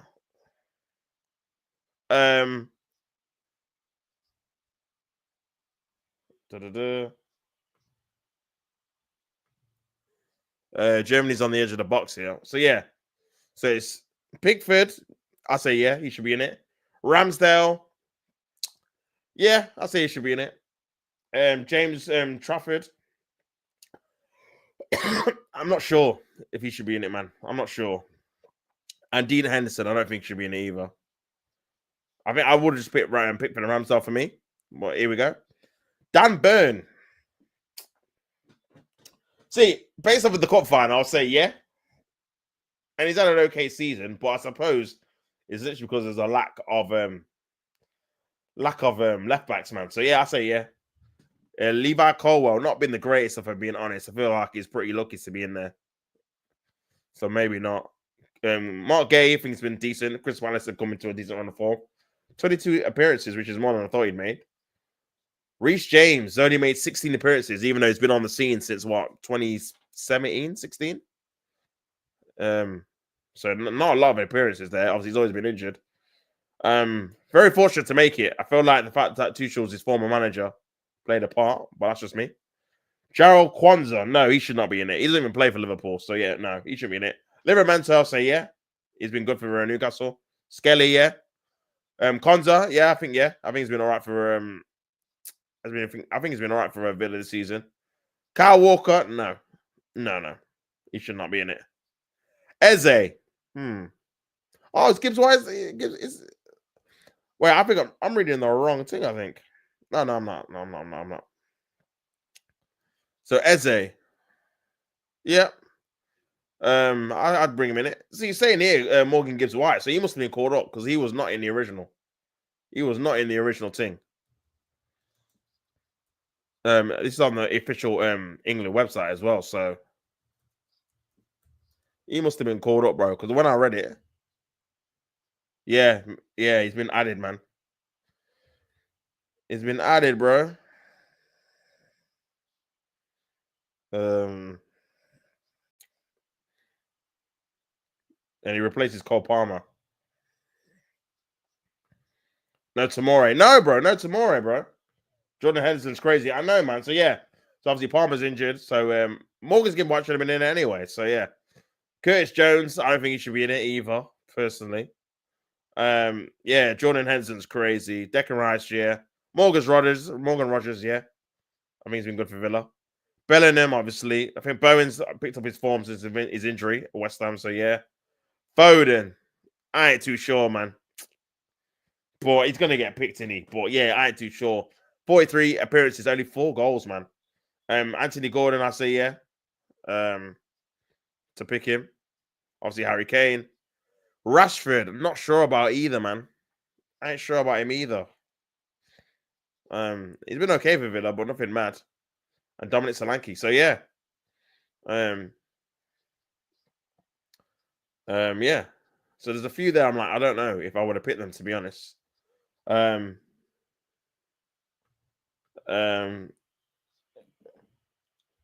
he's not in it, bro. He's not in it either. This is what I'm saying. It's like, I don't know what it is. And this is what I did like about Carsley, him picking Angel Gomez. if you don't play in England, you just don't get picked unless your name's Harry Kane. Do you know what I'm saying? You just don't get picked. Because even like you said, Tomori, Loftus-Cheek is one that could have got picked as well. Now, we have English players that don't play in England. English players.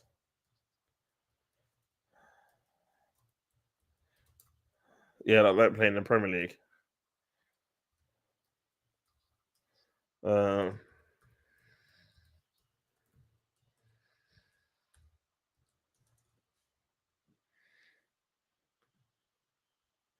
So you got Tammy Abraham as well. Obviously, Eric Dyer. Conor Gallagher. I don't know. Again, he's another one. Obviously, Marcus Edwards plays for Burnley now. So there's a few, man. There's a few. Yeah. Tammy, man. There's a few, bro. And unless you're literally Harry Kane or Jude, who obviously plays for Real Madrid, you don't get looking, man. You do not get looking. You do not get looking at all. Angel Gomez, Chris Smalling. But yeah, man, still 1-1 here. 62 minutes gone, man. Pick up everyone tuned in. Make sure you guys like the video, subscribe to the channel. Kimmich, that's the foul. Going to be a double change for Italy as well. Trying to get the win here to try and take it back to Germany. Remember, it's 2 legs. Second legs in Germany on Sunday. I'll be in a watch along for that, and obviously a watch along for England, bro. Bigger unseen. Is Trent injured? Yeah, Trent's injured. He's out for I think it's 6 to 8 weeks, bro. He's and I think Connor Bradley's injured as well. Even I think he's Irish. I think Connor Bradley. I could be wrong. No Ben White either. Yeah, I feel like I read somewhere before, bro, that Arteta told Tuchel not to pick him because obviously he just come out from injury, so he needs this time to really get up to speed. Because I do have a feeling he's going to play Ben White right back and Timber left back against Real Madrid. But Ben White can't play a right back if he puts in the performance he did against PSV because he was so rusty. He was getting skinned a few times by by Bakayoko. So yeah, he needs to obviously up his overall game. But for me, yeah, he needs to do a bit better, man. He needs to do a bit better. For sure.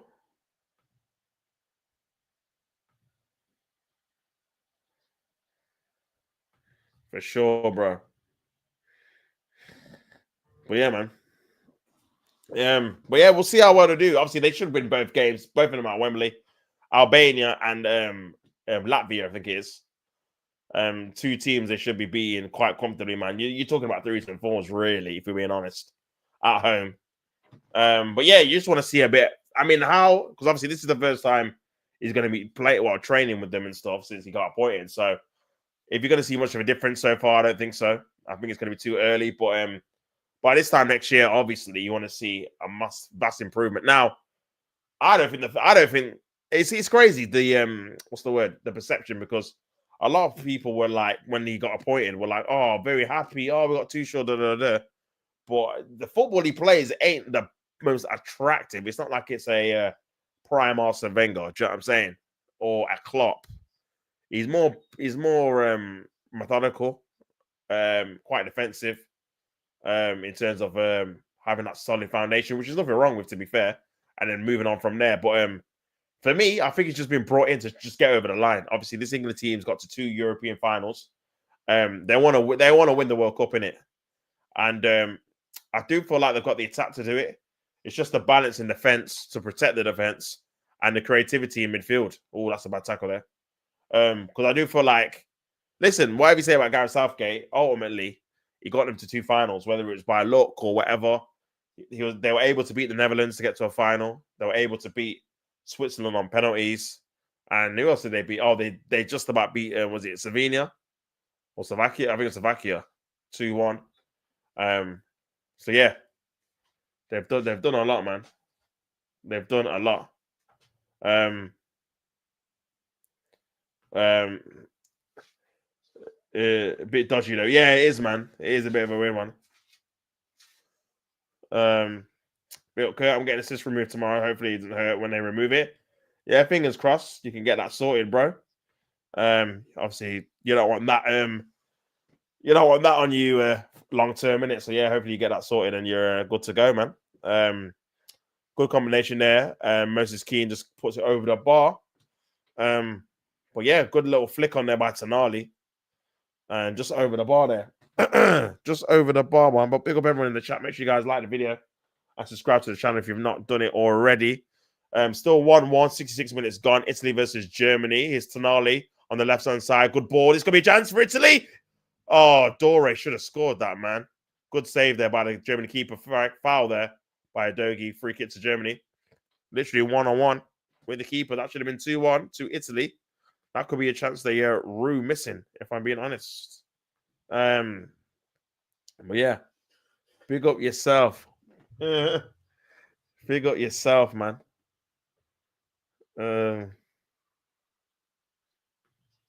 Big up yourself. But yeah, Germany, just keeping the ball, passing it around. Here's Goretzka. Musiala. But yeah, man. Bill Curtis says, hope Patrick gets rid of his cancer. I know what he's going through because my Mia. Yeah, 100%. I agree, bro. Big him up, man. I've seen obviously everyone did like a fundraiser stream for him. So yeah, big him up. Hopefully, he gets the help he needs, man. But yeah, it just shows obviously the community can come together and do some good things for someone. As well as just talking about football. Good ball in again. Oh, headed away there by Goretzka. Should have done better. That should have been 2-1 as well. So Italy and Germany have both missed really good chances there. But yeah, man. Hopefully he is well.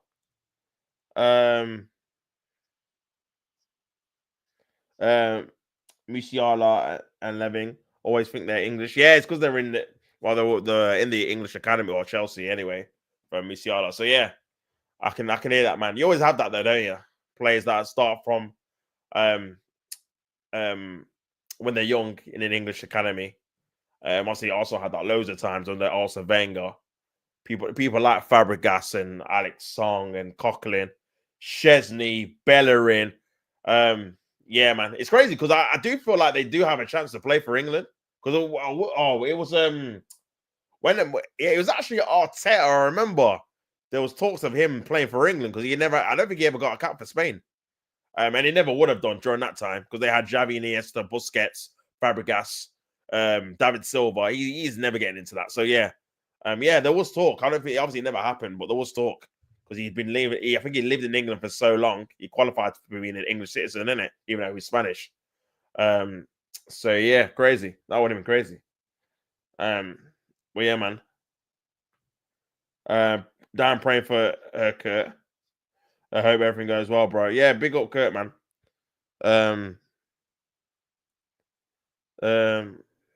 Does Daniel Manavina. This could be a chance for Germany.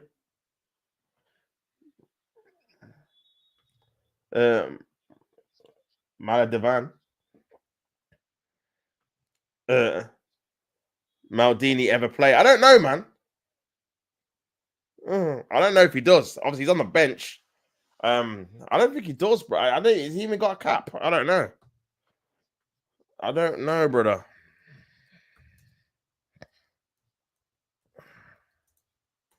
Obviously, just come on for me. Auto correct, bro. Sorry, that's all right, man. I was wondering what you're saying, innit? Could have played KDB could have played for England if he got an English mom. Nah, legit. Yeah, there's a lot of people that obviously switching as well. Obviously, I'm not sure if Eddie Nketiah did switch to Ghana. I know obviously so obviously Zaha switched to Ivory Coast. Lookman switched to Nigeria. I know there was talk of someone else switching.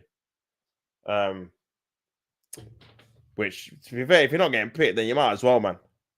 I know a couple of people have switched to Jamaica as well. So Mason Greenwood switched to Jamaica.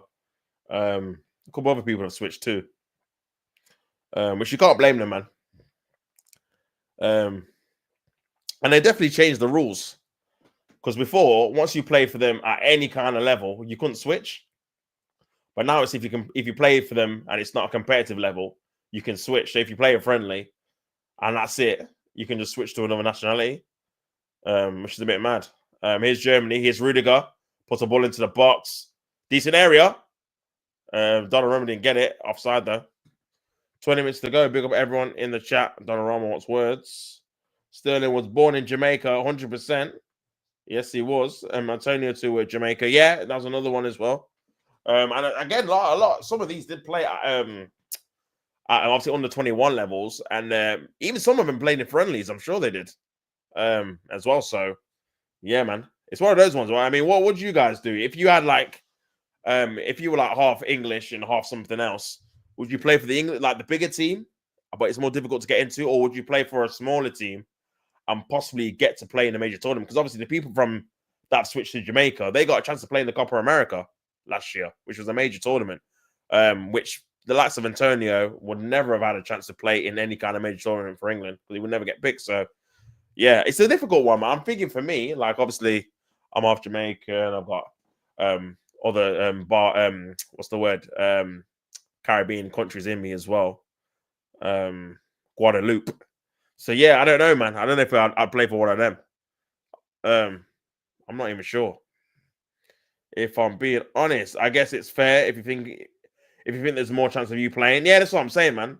If there's a higher chance of you playing for like a team that's obviously not as big, but still get to play in your national like competitions, like people that are obviously half African or whatever, they get to play in African combinations like every couple of years, and that's an opportunity they wouldn't normally get if they were obviously playing for England or a European team per se in it. So yeah. But yeah, big up everyone in the chat, man. Make sure you guys like the video and subscribe to the channel if you've not already, man. Just watching this game 1-1, Italy versus Germany. And yeah, man, 1-1 at the minute, nearly 15 minutes to go. When they're like 10% from there, doing it just to play, it's a bit iffy. Yeah, I guess so. Like if you don't really do it for the country, yeah. I mean, again, there's different ways. Like there's certain players that obviously, like even like Nico Williams is not actually Spanish. He just lived in Spain since he was a kid or a baby or whatever, and got the nationality and plays for Spain. Whereas his brother, because they're naturally Ghanaian, he plays for Ghana. So yeah, two brothers play for different countries. And we had that with the Boatengs as well. Obviously, the centre back Boateng, Jonathan Boateng, I think it was, played for Germany, but then Kevin Prince Boateng played for Ghana. So yeah, there is places where brothers play against different teams. Yeah, plays for Ghana, bro. This is what I'm saying. And his brother plays for Spain. It's crazy. Nah, that's fair if he grew up there. Yeah, true. If he was born there, grew up there, then yeah.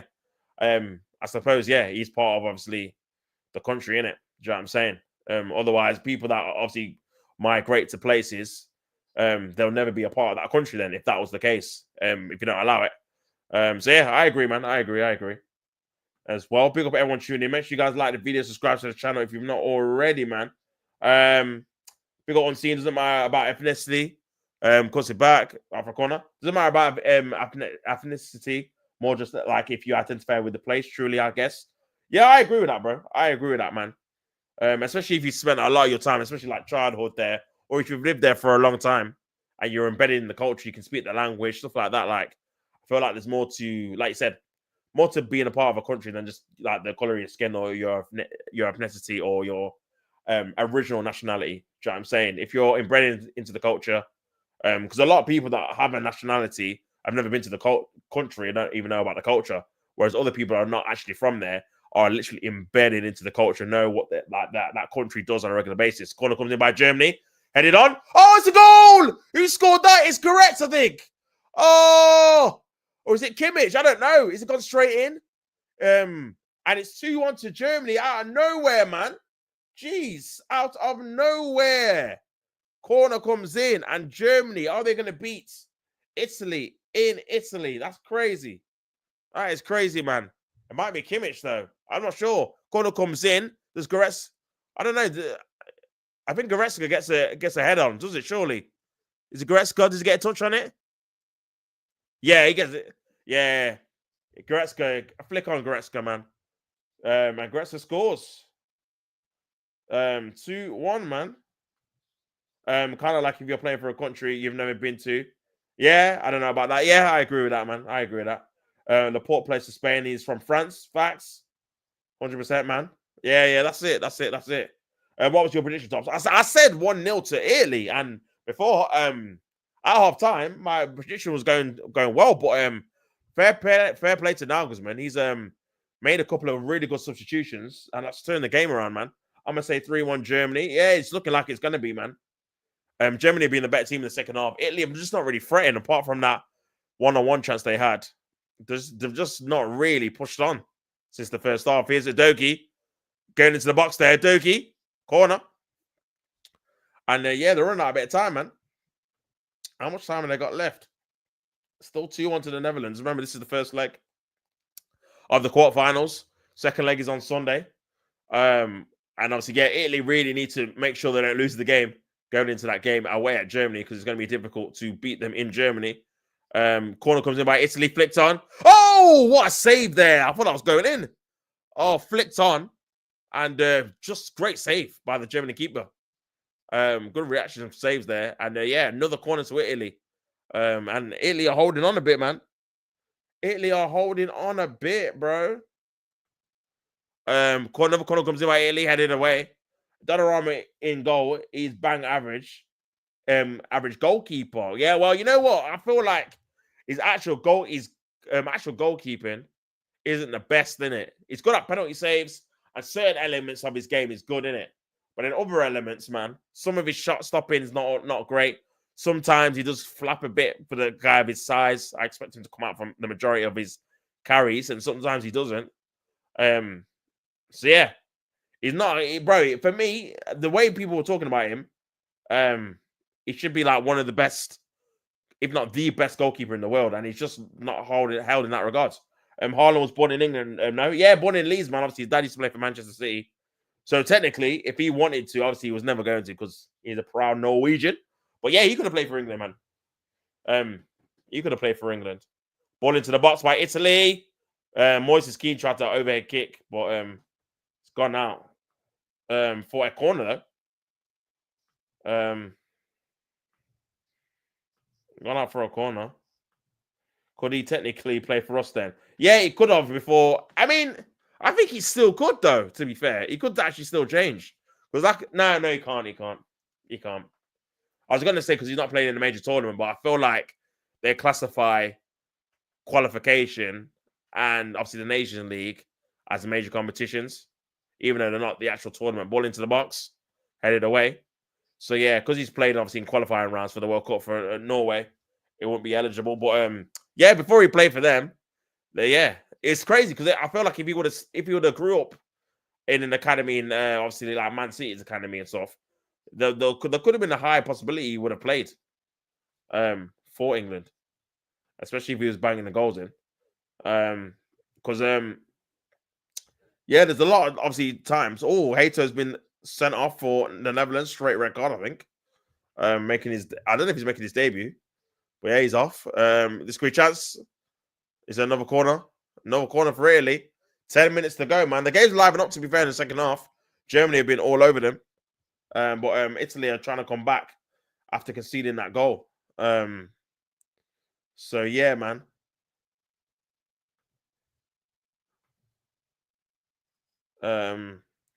Yeah, him and Kane up front would have been mad. Would have been crazy, bro.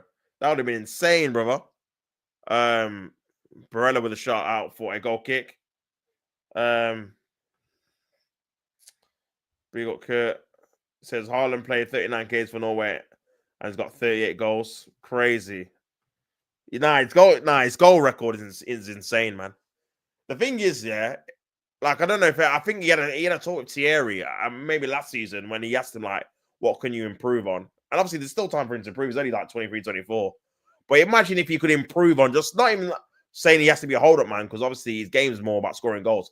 But if he was just a bit more technically secured in terms of like being a bit aggressive off the ball, holding up the ball a bit better, bro, he'd be literally be the complete player, bro. Because if he adds that to his game, where similar to Drogba, obviously he's not going to be as good as Drogba in that respect because they're different type of players. But bro, if he can just add a bit of aggression to his game when he's holding up and he's trying to link and he's been a bit more, do you know what I'm saying? When he's not scoring goals, then bro, he'd just be a nuisance either way. He'd either score loads of goals, or even when he's not, he's influencing the game a little bit more than he is. I'm not saying he has to be involved in everything, because it would take away from his goal scoring instincts if he's more worried about linking up play and stuff. But yeah, that's definitely something he can definitely work on, man. One of the few things, obviously. But yeah, his goal record, even for bro, this has probably been his worst season for City, and obviously City have not been great either. But he's still got over like 20 goals, bro. And this is a bad season. This is one of his worst ones, and he's still got like 20. I don't know how much it is now. It's 20 plus in like 20 certain games. So it's mad, bro. It's mad.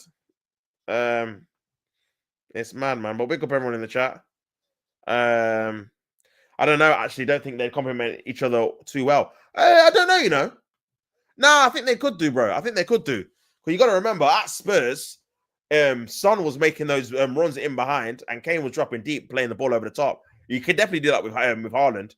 If you had Haaland just make those runs, because obviously remember Haaland's pretty quick as well, and he's got very good movement, and he can make clever runs too. So if that was the case, I think the only thing I say, Kane would have to sacrifice a bit of his game, similar to like Rooney did at Man United when he had Van Persie, where he's not scoring as much himself, but he's sacrificing his game for the obviously betterment of Haaland's game, scoring more goals. So, but yeah, I think they'd be all right. I think the things that we criticize Haaland for, Kane could just do. In terms of his hold-up play, linking up, playing those balls, keeping the balls and the possession obviously alive. So yeah, man, I think it kind of works better when one is more dynamic and the other one is a good finisher and good in the box. Yeah, I think stylistically, yeah, but I feel like Kane's a good player that can alternate his obviously styling. Because we've seen him in the past where he's become. I mean, it was one of the seasons where he got the goal, he got the golden boot, and then he got the most assists as well in the same season. So it's definitely something that can provide too. Aubameyang and Lacazette, for example, yeah, they considering they never played with each other before Arsenal, they had a really good partnership in terms of stylistically, and it was a bit similar. Lacazette would drop deep more, link up play a bit more, back to goal, whereas Aubameyang would make those, because his movement, Aubameyang was really, really good. He'd make those runs in behind, go in those half spaces, trying to go to the back stick, back post, get those tap-ins. So yeah, and they scored different type of goals. So yeah, I think it worked really, really well, if I'm being honest. Work rate, creativity, Haaland needs to work on. Yeah, 100%, man. And even like I said, being a bit more aggressive, Kurt, as well, bro. Like, I feel like if you just put yourself about a bit more, just to make sure defenders know where you're about, what you're doing. You've seen it obviously with Drogba as a prime example. Diego Costa used to do it as well for Chelsea. You've got the certain players that are just a bit of a nuisance, man. Do you know what I'm saying? Just so when you're not obviously scoring goals, because you can't score goals every game, you're actually impacting the game in some way. Maldini, great shot there. Good save there by the German keeper. 4 minutes to go, or 6 minutes to go. Still 2-1 to Germany. But yeah, man. Pick up everyone in the chat. Front twos are dying out. Most teams play with one up front now. Yeah, man. That's one of the worst things I say about modern football, man.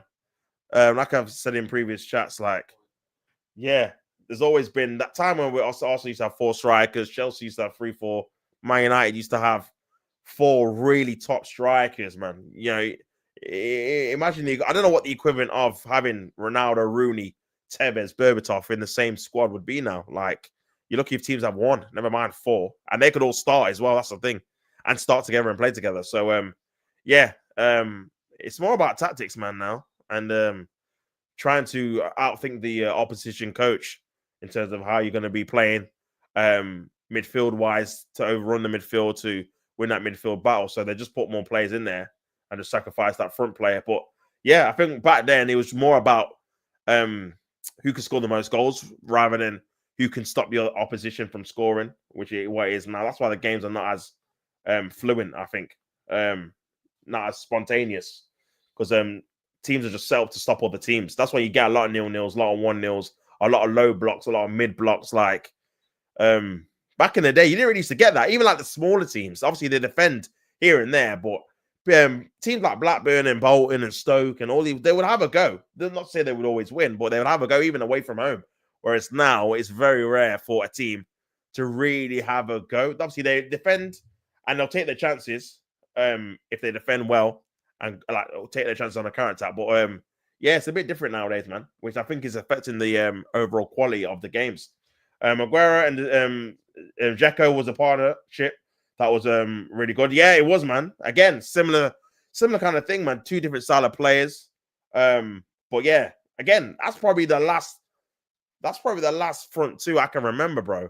That were both real like strikers in the Prem. And that was what? How long ago was that? What, 2012, 2013? That's probably really the last time. Because Arsenal stopped playing two up front, like I want to say 2010, 11. When we sold out of Bayor, we still have Van Persie, but yeah, probably it's like 2010 then. If I'm being honest. So yeah, since then we just play one striker up front. One team says for real, 100%, man. 3 minutes to go. Big up everyone tuning in. Make sure you guys like the video and subscribe to the channel if you've not already. 3 minutes to go in this game. 2-1 to Germany. They're winning the game 2-1. Yeah, not long left, man. Obviously, this is the first leg of the quarterfinals of the Nation League, UEFA Nations League, the coveted trophy that everyone loves. Yeah, not quite, but yeah, we'll make it work. Chelsea fans still hate Courtois, bro. Yeah, why did they actually hate him? I don't even know why. I can't remember. You have to let me know. Because obviously, I always forget. Obviously, they bought him and then they loaned him out to Atletico Madrid for what 3 or 4 years. Got to a Champions League final too, which obviously they lost 4-1, and then he went back there. Then obviously they got rid of him to Real Madrid, and yeah, they don't like him for whatever reason, even though he won the Premier League there. So yeah, it's a bit of a weird one, man. Bit of a weird one, bro. Maldini's got the ball now. Calafiori back to Tonali. Italy still got the ball. Giving the ball away to Goretzka there. Back to the Germany keeper. Trying to play a ball. Kimmich over the top, trying to find someone. Good play there by Italy and Bastoni. Here's Moise Kean on the left-hand side. Oh, great talk. Keeps the ball, does it? No, gives the ball away. Well, back to Calafiori. Ball into the box. Headed away there by Germany, by Goretzka. And another throw-in for Italy, man. Kurt says, God knows when the last time they won the league, Qatar was their goalkeeper. But yeah. Yeah, bro, it goes quick, man. I'm telling you, it goes quick. Last time they won the league was 2017. We're in 2025 now, so a couple more years. It's 10 years for Chelsea. How many years for Man United? What, 2013? So 12 years for them. Going to be 13. They're going to win it next year. Arsenal's 2? Yeah, not great, man. It's not great. See, before you know it, it gets the. It's what I'm saying. All the Man United fans laughing at Arsenal, and even Chelsea fans. It goes quick. It goes quick. It goes quick. Before you know it, you're in the teens, and then the 20s, and then the 30s, then the 40s. I mean, Newcastle's went 70 years without winning anything. It just goes on and on and on to the point where, like, season after season, you still not won it. You come close, and then you go backwards, and then you need 3 or 4 years to go back to the point you're at where you nearly won it. And yeah, it just never ends, man, until you actually get over the line and break the streak. You know what I'm saying? Courtois has been around for years and he's only 32. Yeah, he's had a long career for a goalkeeper, man. Obviously won how many Champions Leagues now with Real Madrid, won the Premier League obviously with Chelsea, or 2 Premier Leagues with Chelsea. And there's no coincidence, that's the last good keeper they've had, and that's the last time they won the Premier League. They've had Kepa, and now they've got Sanchez. Not great. 4 minutes of injury time before the game is done. 2-2, Spain versus Netherlands. Mikel Merino of Arsenal scores in the 93rd minute to make it 2-2. And yeah, Mikel Merino, man. Goal scoring king. Big up Keeper says, you doing the England match? Yeah, I will be doing the England match, man. Thomas Tuchel's first game in charge at home at Wembley to Albania. So I'm expecting a 4-0 thrilling game there. first game of his tenure. So yeah, let's see what he's got.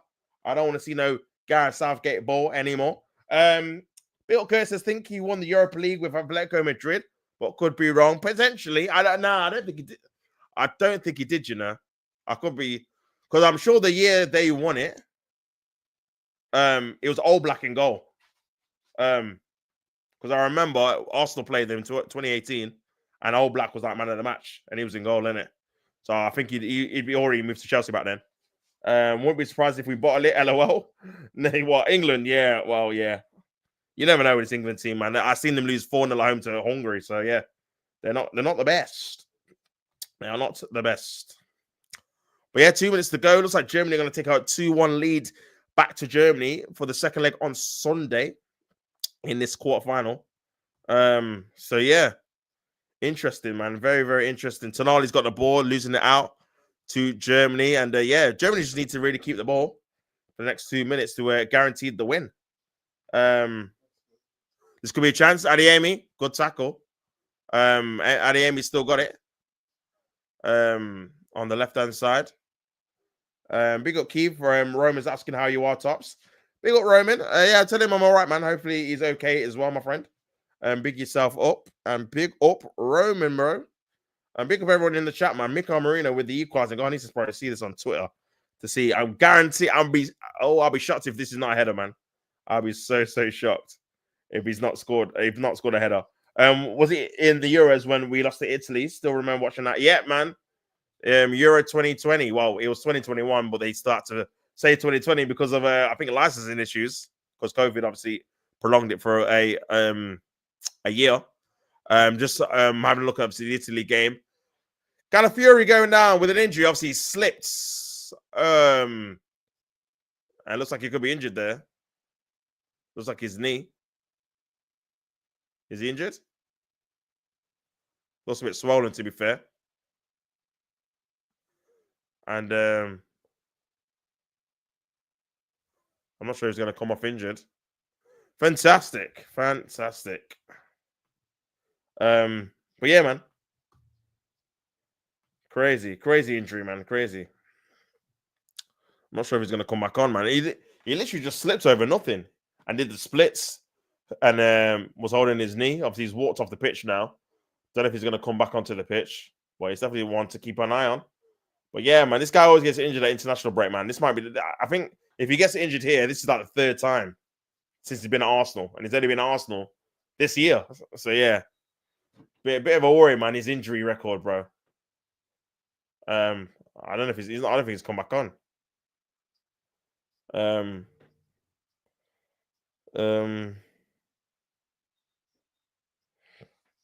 Well, yeah, man.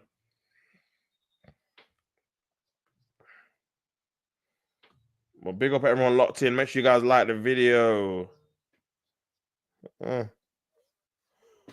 Ball by Italy. Flicked on, headed on.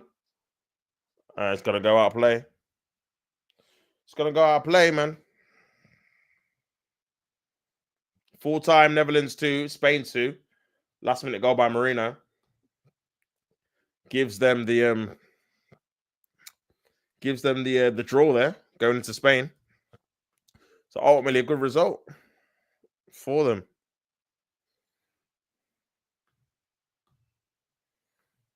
Well, yeah, man, big up everyone tuning in.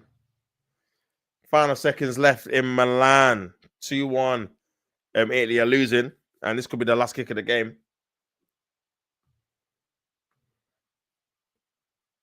Headed on. Flicked on there by Germany. Idogi tried to put it into an area. Kicked away. Luca. Headed on by Rudiger. A doggy. Last minute tackle there. Clicked on.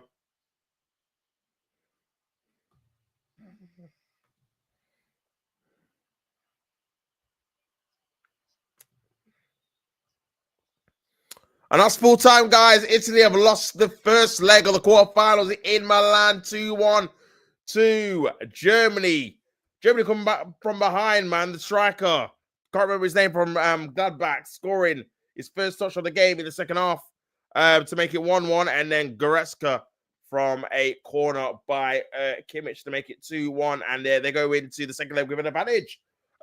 Crazy. Bill Curry says, I'm right. Qatar won the Europa League in 2012. I was thinking of the 2018 victory. Yes, they did win it twice under Simeone.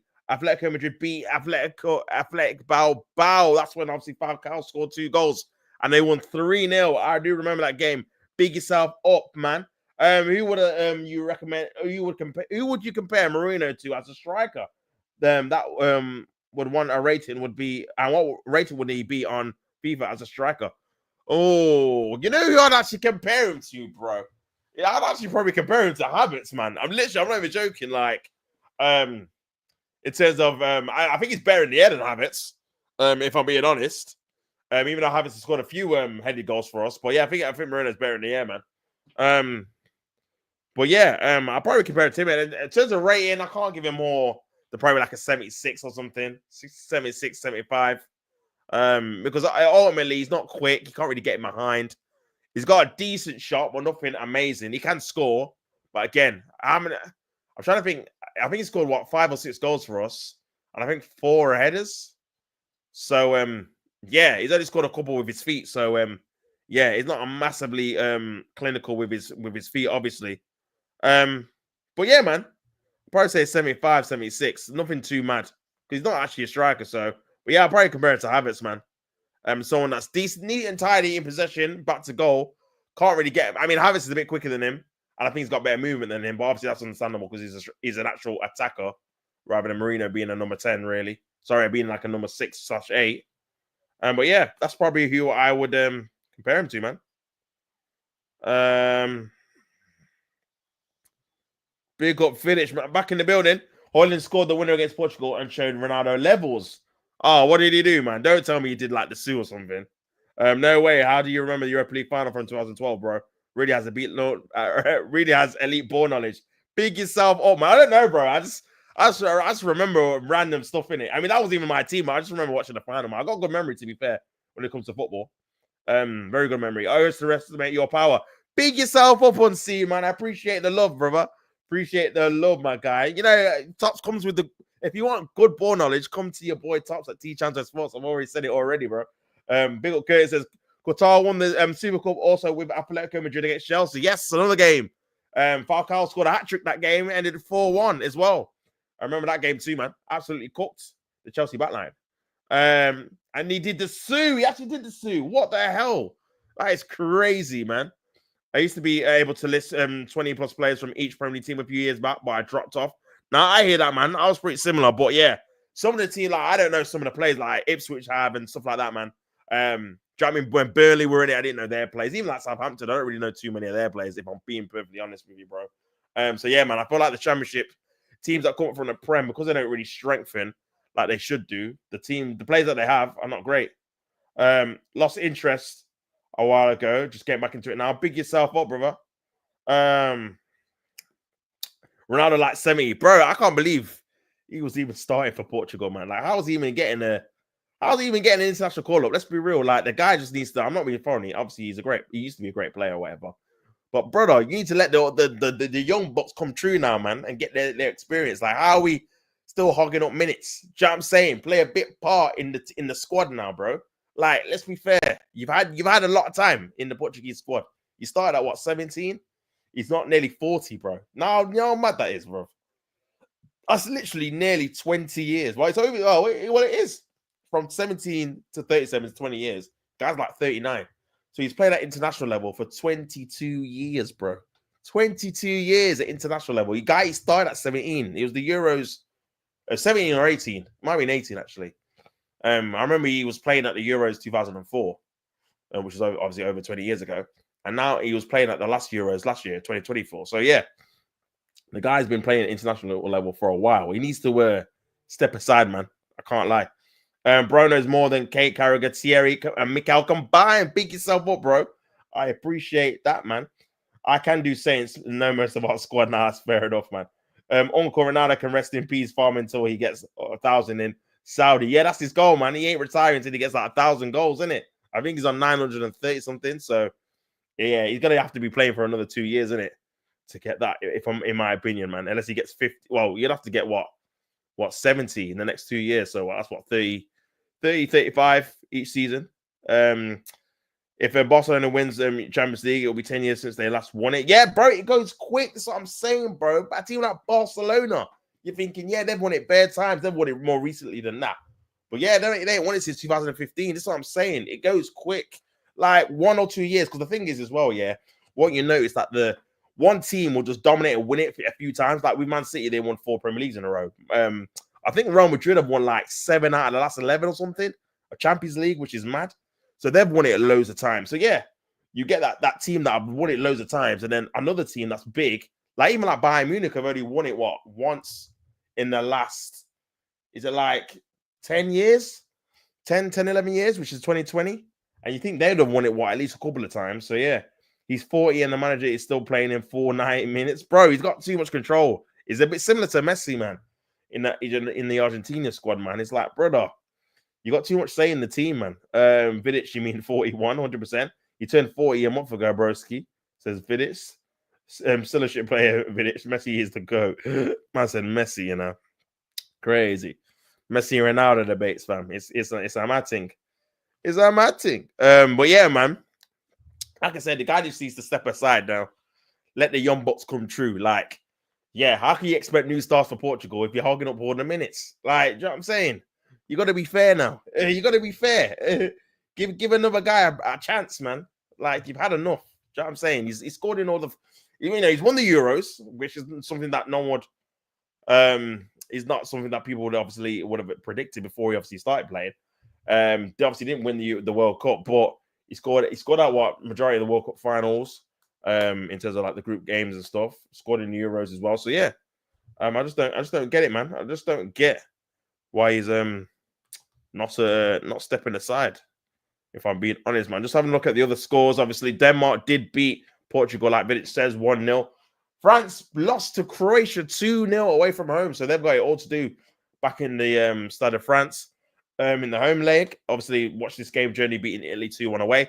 And then 2-2 in the Netherlands against Spain. Mikel Merino. Whoa. You know the song? Mikel Merino. All of that stuff. So yeah, man. Crazy. Uncle Ronaldo retired for Portugal and farm 1,000 goals in the Saudi League, please. Yeah, man, he needs to just rest, man. Ronaldo will still want to play the next World Cup, try to win the World Cup and try and beat Messi, 100%, bro. And the thing is, I think it's still Roberto Martinez, the manager, in it. I think, if I can remember, I think it still is. But yeah, if he does that, bro, the guy, he's got to start as well. That's the thing, because I feel like he's just got some kind of power over him. Do you know what I'm saying? But yeah, man, crazy. 100%,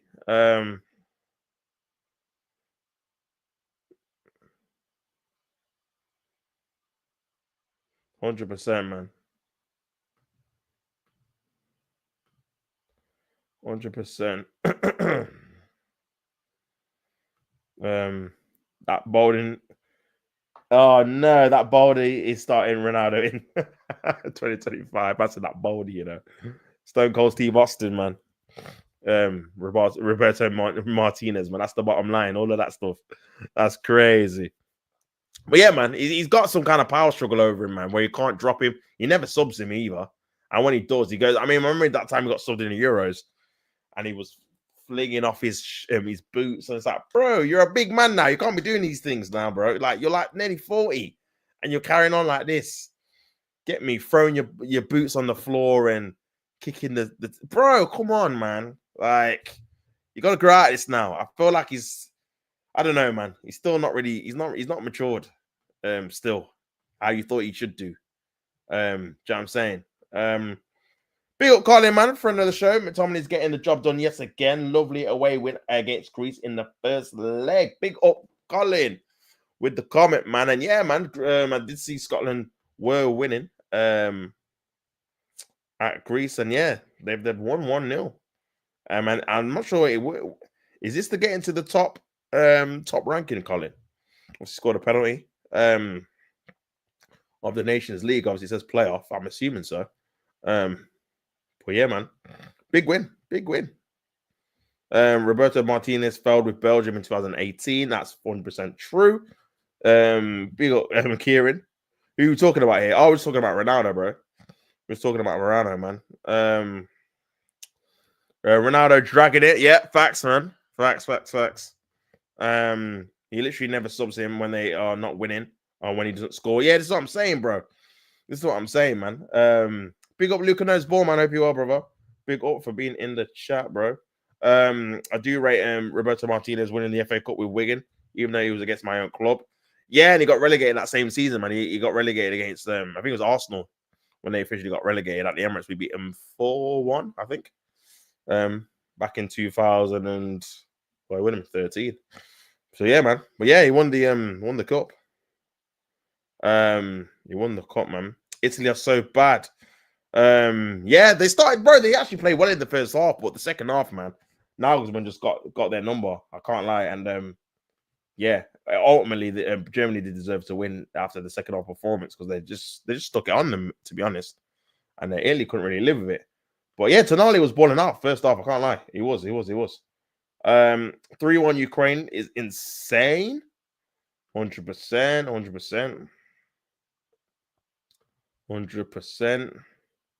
Italy need a striker. They don't have a striker. They've not had a striker for years. Yeah, but facts, bro. Facts. They've not had a good striker in a minute. They used to have Bear, and then now they just don't have any. Is AB playoffs, bro? So I think it's going to get who gets promotion. Oh, fair. I know it can be a bit confusing in terms of like who's been ranking where and whatever, where do you get into and stuff like that. So yeah, R7 or R9 or CR7. Got to be R9, bro. Got to be R9, man. CR7, obviously, respect his his work rate and the fact that he managed to match sometimes even better Messi's goal record like season on season in La Liga. But as a player, man, R9, bro, honestly, man, crazy player. The guy scored, I think, his 88 goals where he rounded the keeper, bro. 88 where he's rounded the keeper. That's how skillful the guy was, bro. 88, nearly 100 goals going around the keeper. When 1v1, just sitting the keeper down. Crazy player, man. Who did Ukraine play? I did see it earlier, man. Who did they play? I'm sure they were. Who did they play, bro? They played Belgium, bro. They played Belgium, man, and beat them 3-1, which is kind of mad. To be fair, let me see the team. That is actually kind of mad, though. And Belgium were 1-0 up. Lukaku, but yeah, they came back in the second half and won. Zinchenko got an assist. And Belgium had Courtois in goal. They did have Tielemans play. De Bruyne, Trossard, Lukaku were playing as well. So it was a decent team, man. Yikes! I don't really know any of the defenders though. To be fair, apart from Munya. But yeah, man. Crazy. Wow, I didn't expect that. Most people say Cristiano, fair enough. Yeah, that's a different generation, bro. I think people under a certain age will always say Cristiano because of the goals, but obviously, I didn't even see. The thing is, I didn't even see Ronaldo when he's like apparently him at like Barcelona and Inter before he got his ACL. Apparently, he was like a joke, like ridiculous, like one of the best players ever. And then he got his ACL. Still, obviously, balled out for Real Madrid, but not as obviously as good after that knee injury. But yeah, man. Obviously, I've seen him when he was at Real Madrid. Really, to be fair. But yeah, even for them, he was mad. I remember he scored a hat trick against Man United at Old Trafford, man. Crazy goals, crazy, absolute crazy, man. But yeah, son of Tottenham apparently said Mo Salah over Ronaldinho. What the hell? Nah, this is what I'm saying, man. Football's going down bro. We need to stop going down this GA route, bro, because we're just losing the essence of quality players, man. Zinedine Zidane's one of the best players I've ever watched, and no one knows about his GA. Iniesta is one of my favorite ever players, probably like top 3. One of my favorite ever players. Played for Barcelona, bro. I think the most he got in a season was like 8 goals, bro. And bro, he was so sick. Honestly, he was so good. No one he didn't care about the goals, bro. Like you just watched him with your eyes and like, bro, this play is unbelievable. So yeah, man, we just need to keep a bit of balance. Listen, obviously, players do have to score goals if they're in attacking positions. I'm not saying they don't. But I feel like we're going to the other way where people are like people have said when they're having an argument with another person about a player, they just say, "Look how many goals he's got," and that just like ends the argument. But it's like, bro, now what's the actual player? Just because they score loads of goals doesn't mean they're better than another player that doesn't score as much. But if you look at their overall play, they definitely can be a better player. CR7 is so disrespected just because he played in the same area as Messi. In any other areas, the best CR7 is the second best of all time. Respect him. That is Vidic's opinion, man. Damn. Closing in on 2K subs. Pick yourself up on the scene. Yeah, we're doing very, very well, man. Make sure you subscribe to the channel if you've not already. Like the video if you've not already as well. But yeah, the channel is growing at a rapid rate, man. So yeah, big up everyone who's contributed to the channel growing. Did Astro Speed docu play? That is crazy. No, he didn't, you know. He didn't actually play. I don't know if he was even on the bench. Was he on the bench? Yeah, he was on the bench. He didn't come on though. So yeah, it was Trossard that was playing on that side. Bro was a cheat code, 100%. R9 was a joke. The guy just defied all logic from what you think is possible. Twisted up some of the greatest defenders ever. That's another thing as well, bro. You got to take into account, like I was saying. I mean, I was watching the overlap earlier with Sol Campbell's on it, and he was saying the reason why he thinks he's one of the best defenders of a certain generation is because he had to just deal with so many different quality strikers. Where when it came to like Michael Owen, Wayne Rooney, Fowler, Les Ferdinand, Ronaldo. I mean, R9 Ronaldo. Cristiano Ronaldo, obviously he played against Messi, he played against Ronaldinho, he played against Eto'o, like all these different players from different eras, all merged into one. And you obviously had to be good. Whereas now, like how many attackers are people even scared of? And even like Haaland to an extent, it's more about his goals and his actual like physicality or being 1v1 with him. Do you know what I'm saying? So there's no real tough proper strikers. Everyone's either a false nine or strikers that obviously are more like movement strikers that score goals. Like Isak's probably one of the early ones, really, that you look at and you think when he's not scoring goals, he gives defenders a bit of a bad time. Like you've seen it obviously with Van Dijk in the final. Saliba and Gabriel was struggling with him. Even like Mateta's one of them. Obviously, Mateta is obviously not one of the obviously best striker ever, but just in terms of what he does off the board, bullying strikers, making them obviously wary about obviously where he is, the aggression, all that kind of stuff. Used to have loads of them back in the day, but now you don't really get too many. He's just like number 9s that obviously goes off the defender, don't really play up front. There's like a massive gap. And then, yeah, you don't really see defenders having to really struggle and really get the best over attackers now. It's more about positioning, isn't it? Wait, so who you saying the best player of all time is? I'm not sure, man. There's a lot of players you could say.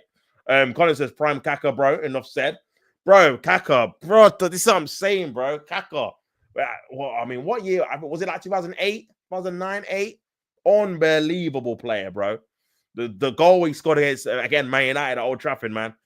I think he scored 2 that game. They lost 3-2. I mean, and they ended up beating them 3-0 in the second leg, and that's when they won the Champions League, beating Liverpool in the final, isn't it? But yeah, unbelievable player, man. Unbelievable player.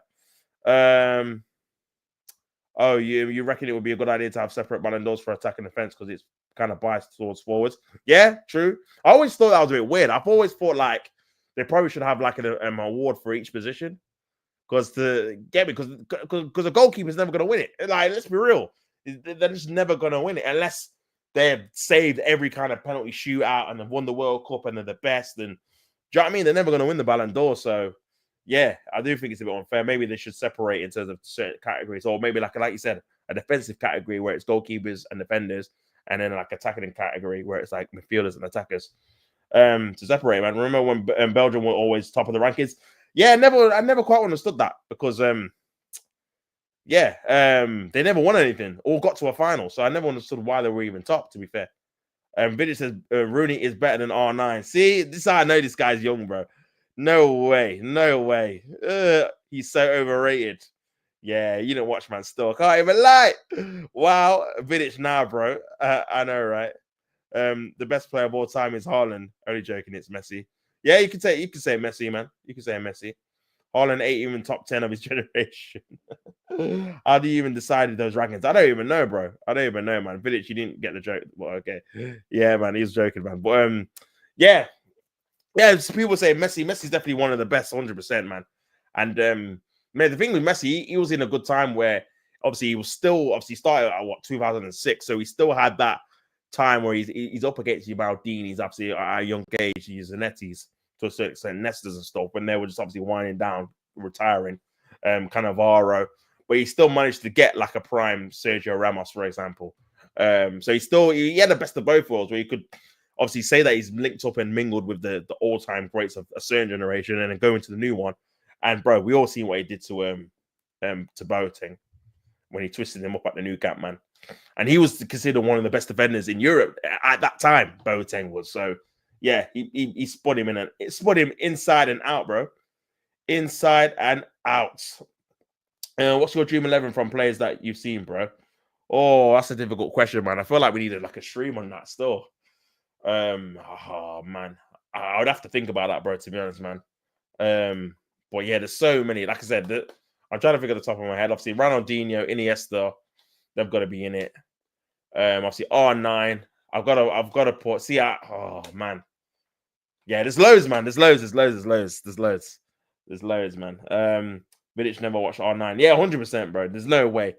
If you would have watched him, you would have thought this guy is so like the guy was so skillful as well as a striker. It's weird, like. Yeah, it's crazy, man, to be fair. Like, it's crazy. It's actually crazy. To be so clinical and so skillful as a striker is mad. And the thing is, as well, he got GNA. He got goals during that time where, like I said, it was very hard to score against a certain type of defenders that were there. Because these guys are like all-timers, bro, that he was coming against. But yeah, it's crazy, man. But it's crazy because I put in Ronaldo in Google, yeah, and Cristiano Ronaldo comes up. And the Brazilian one, it don't even come up like that no more. It's mad. It's actually mad. So yeah, but big up to obviously Cristiano. That's how much his legacy is overtaking him to an extent in the current obviously generation, innit? But yeah, man, let me have a look at his GNA, bro. Because for fucking hell, it's just long, bro. Oh my days. Oh my days. So yeah, man. This is what I'm saying. So yeah, so for PSV, yeah, you got, and how old is he here? 1995. So for PSV, you got 30 goals in 33 games in the league. 30 goals in 33. In all comps, you got 35 and 36. Now, this is back then as well. So this is not like your Harden times where you have like, and this is for PSV, obviously the Eredivisie is obviously not the top league in the world. But during this time, because I'm sure Ajax won the Champions League or got to the final round about this time.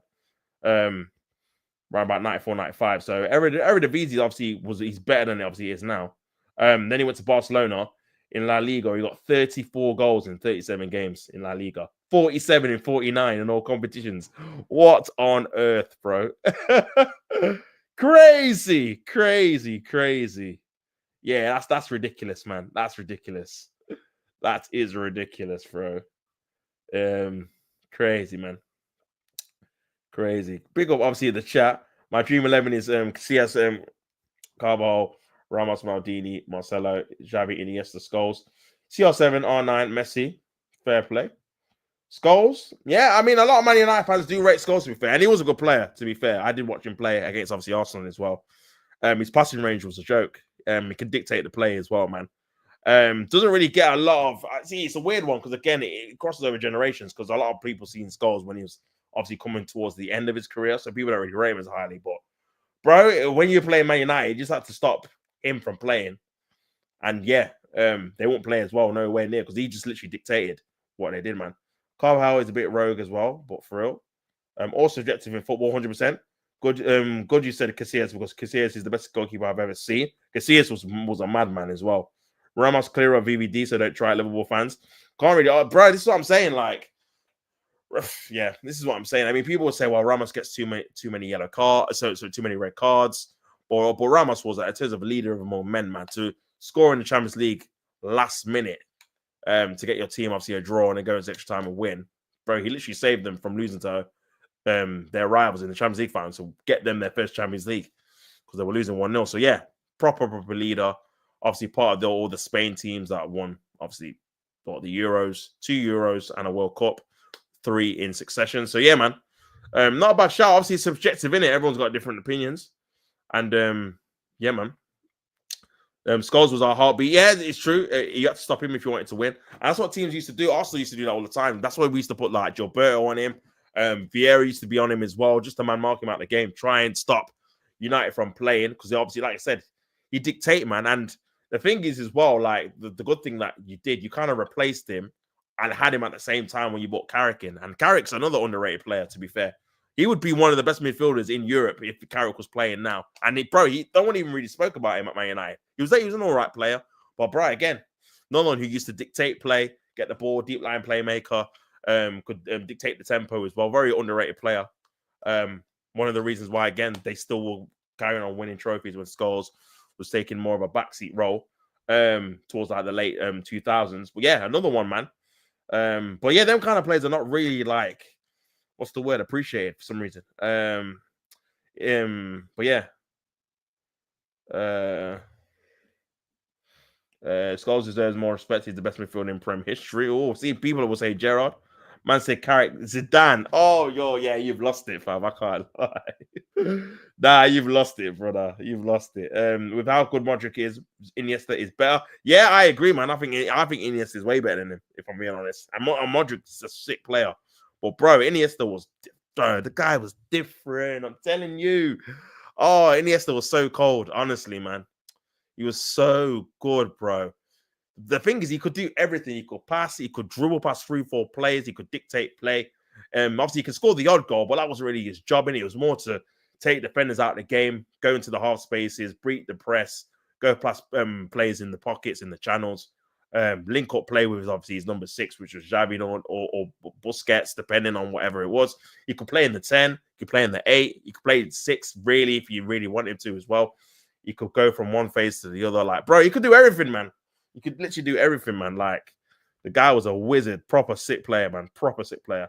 Xavi is better than Iniesta. I don't want to hear it. Nah, man. Xavi's good as well. But nah, Iniesta was... Nah, because Xavi couldn't do what Iniesta could do. Xavi couldn't dribble past 4, 5, 6 players on a regular basis as well, man, to beat low blocks, bro. This is why when Barca were killing it, man, and people are saying, oh, why don't you just sit deep, sit back? Bro, you couldn't do it because Iniesta was run past like 4 players who were just deep, which would just create space for everyone. Because obviously people are panicking, trying to get back to cover the player that he just like ran past because of his skill and his obviously balance and technique or whatever. Bro, he used to just glide around the pitch, man. Like, yeah. But obviously Xavi was great in his own right. Obviously, he could dictate play from deep line playmaker as well. Keep the ball, keep possession, death of 1,000 passes, all of that stuff. But for me, Iniesta was better, man. If I had to pick one, I'd pick him. Carrick is underrated, but nowhere near Zidane, 100%. Xavi is the best midfielder of all time. Carrick may be the best midfielder in the league in these days. Yeah, 100%, bro. Yeah, because his job is to help Iniesta. Xavi was the heartbeat for Barca, unlike Iniesta. Nah, I disagree, bro. I feel like without Iniesta, man, a lot of teams they wouldn't have beaten because he would have just been passing, keeping possession.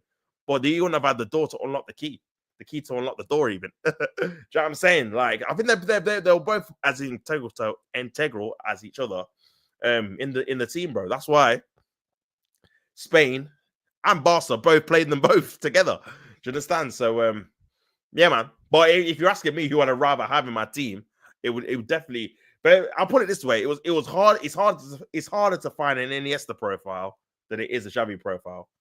Not to say you can find someone as good as Xavi doing it, but you can find the profile. Like Jorginho is a similar profile, not as good, obviously. Pirlo's a similar profile, not as good, obviously. But Iniesta profile, bro, I can't even really think of someone. Maybe like a David Silva, similar but not as good. Similar kind of 8 that can glide plus players, not obviously as frequently. But yeah, man, it's hard to really find a similar profile to him that could do exactly what he could do. But yeah, man. Kurt says Busquets or Rodri. Yeah, Busquets, man. Busquets, bro. He's the reason that midfielder at Barca thrived, in my opinion. Another one, man. And for Spain as well. People forget. Obviously, you play for Spain too, man. But yeah, like I always say, man, it's all about styles and profiles, bro. And for me, he's another one that was so pivotal to the way Barcelona played and Spain played as well, man, because You need someone that can do what he does in terms of cleaning up, anticipation, reading of the game, being able to anticipate any kind of danger. And his job wasn't to be the guy that gets all the plaudits with the goals and assists. He was like the unsung hero, innit? He didn't really get any kind of plaudits up until he obviously left Barcelona. And then you see them concede a load more chances. You see them concede a load more goals. And the reason why, and concede loads more controls in games, the reason why he's not there to anticipate, to stop this ball, to break up play. Very clever, would give away free kicks very, very cleverly to break up the style of play, get Barcelona back in position, back in shape. So, yeah, man, very intelligent off the ball as well as on. Village says, Busquets clears that Ballon d'Or fraud. That's crazy. We got Jake back again. What did I miss? Obviously, Germany 1-2-1. We're just talking about the players that we rate. Busquets is underrated. Hardly no one talks about him. Yeah, this is what I'm saying, man. He did. That's what I mean. Certain profiles don't really get spoke about as like good players, or all-time greats or whatever. Everyone talks about like your CR7s and your R9s and your Thierry Henrys, and that's obviously all fine and good. But bro, sometimes you got to talk about your Pirlos and your Xavis and your Busquets. It's these guys, Makelele back in the day as well. These are the guys, man, that really knits together like the top teams. Like you need these guys. This is why Arsenal never really did anything under Wenger, because we never had a proper DM, bro. Like we always used to play players that were attackers in that DM position, whether it's Alex Son. Even Coquelin was really an 8 that played in the 6 as well. Santi Cazorla was an 8, dropped to the 6. Arteta was at 8, put him in the 6. Like he didn't just want to buy a proper 6 for some whatever reason, innit? Until really he retired. Even Xhaka was an 8. Obviously, we're seeing it on the Arteta, and he put him as a 6, and he was terrible, bro. He got exposed every week because he was not a 6. So yeah, man, it was a deep line 8, but yeah, crazy, man, crazy. Busquets literally created his own role. Yeah, I mean, people weren't calling it the 6. If I can remember, no one was really calling it the 6 before, obviously, he started playing there on a regular basis, man. It was just literally box-to-box midfielder. That's what Vieira, Gilberto, these guys were when I was watching. Bro, I was Letitia. I'm too young to have seen him in his prime. Oh, yeah, Letitia was sick, bro. It's a shame that he only played for, I say a shame, but obviously it's good for, obviously, Southampton fans, but he definitely could have played for, obviously, a bigger club, all due respect. Than Southampton, man. But yeah, quality player, bro. Quality. And this is what I'm saying. Like a team like Southampton get a player like that. It's like the equivalent of like, I don't know. I'm trying to think of someone in the Premier, like Brentford having one of the best players in the league. And he's just an amazing, like, technical player, innit? You probably won't see it now. So yeah, top player, man. Top player. Busquets clears of Scholes, in my opinion. Oh, damn. I mean, different type of players, though. Different type of players. Busquets is in my dream 11 all day long. Now that's fair, man. I'm trying to think would he be in mine? He might be still, to be fair. I'm trying to think of anyone better than him in that 6. I can't really think, to be honest. Can't really think, man. But yeah, Busquets is a top player, man. Top player. But yeah, man. Definitely an interesting debate, man, to have about who's the best players and stuff like that. Definitely an interesting debate to have, man. I can't even lie, guys. I can't even lie. But yeah, man. Pick up everyone in the chat, man. Make sure you guys like the video if you're not already, and subscribe to the channel. I wonder why he stayed. Busquets. Yeah, I'm not too sure, bro. I'm not too sure. But yeah, definitely a quality player, man. Definitely a quality player. Makelele is built different. The Busquets before Busquets. Yeah, another one, man. I mean, like I said, a lot of players remember him at Chelsea, but for me, yeah, obviously his time at Real Madrid, bro, he was again dictating the thing, man, on a different level. And yeah, again, he's the one that originally made the number 6 role, really.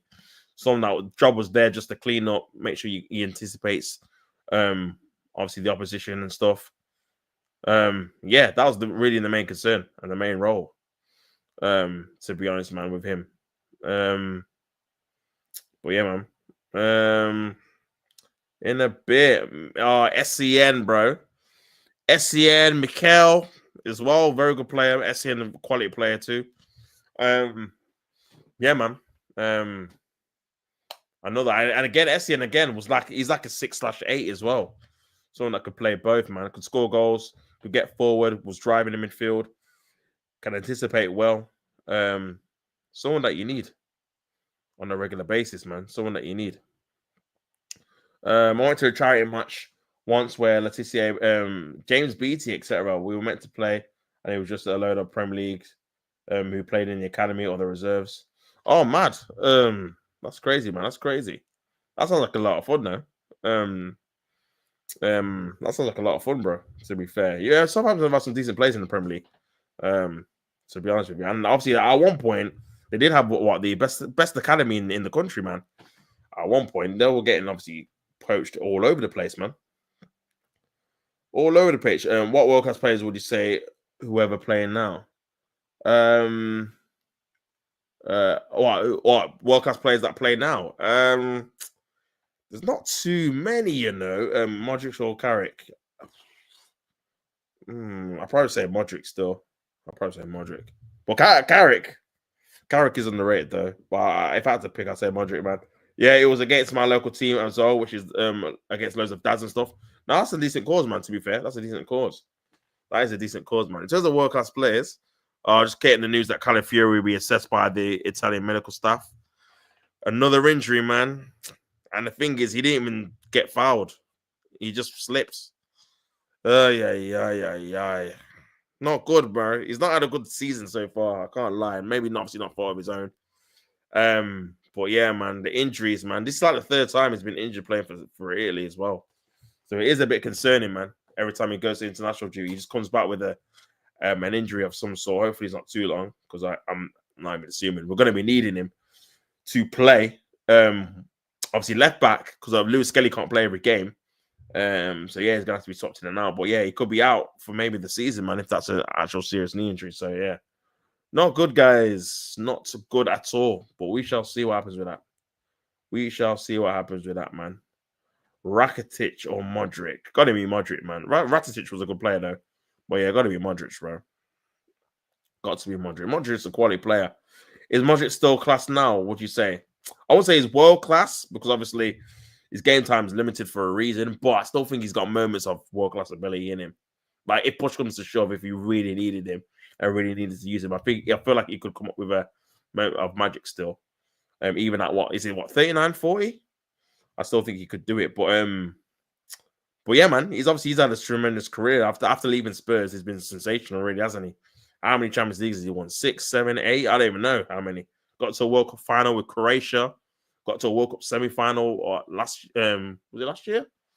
Oh no. When was the last World Cup? It was 2022 when it got to a semi-final then. Won the Ballon d'Or. Bro, crazy. The FIFA Club World Cup winner is set to receive over $100 million in prize money this year. Jeez. Crazy.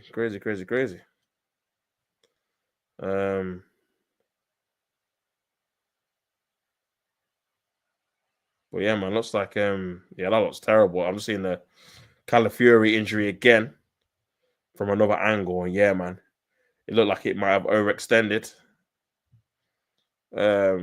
his knee there. So yeah. Not ideal, man. Not ideal. Yeah, this season 7 this season if Real Madrid win it. 7 Champions League in a career is crazy, man. Even to win more than one. So how many Messi's only got 3, you know? No, he's got 4, sorry, he's got 4. He got 1 in 2006, 2009, 2011, and 2015. So yeah. I say he's only got 4, but obviously 4 is a lot. But for a player, obviously, his level, you think he'd be like 8, 9. Do you know what I'm saying? Last thing Arsenal need, 100%, bro. Because that literally means if he's out for the season, remember it's going to be April, so if he's diagnosed for like a month or a bit, he's basically out for the season. Do you know what I'm saying? If it's a serious knee injury, so and the thing is at the end of the game, no one even tackled him. It's one of those ones. If he didn't slip, then he would have been fine. It's just annoying. He's freak, and it was the same when he obviously. I think someone slipped and then caught his Achilles the first time he went to international break, man. So yeah, man, crazy. But yeah, what was I saying? But yeah, man. Did he do what Gabriel Jesus did? Similar, man. Because he kind of slipped as well, didn't he? And did like the split. So, hopefully don't say that, man. Because if that's an ACL, that is long. That is long, bro. Because that means we're gonna have to buy another left back. Because Zinchenko and Kiwior are gonna get sold, and that would just leave Lewis Skelly. Tierney's leaving. Oh, brother, it's long, bro. So this is what I'm saying about Tomiyasu, man. Just wasting the spot. Like, get rid of him. Get rid of him and get someone else that's actually versatile but reliable, man. Because then he could have just slotted in. Do you know what I'm saying? But yeah, you can't really rely on him, man. Can't really rely on him for real. But yeah, man. But yeah, big up everyone anyway. Why is Tierney leaving? Lack of game time, bro. And we already really started to play him because we've got no real forward players. So we've been playing him left wing. But yeah, Arteta don't really rate him for whatever reason. I'm not sure why. But yeah, it doesn't really rate him too tough. So yeah, he's leaving, bro. He's leaving, man. So it's a shame, but yeah, it's a shame, man.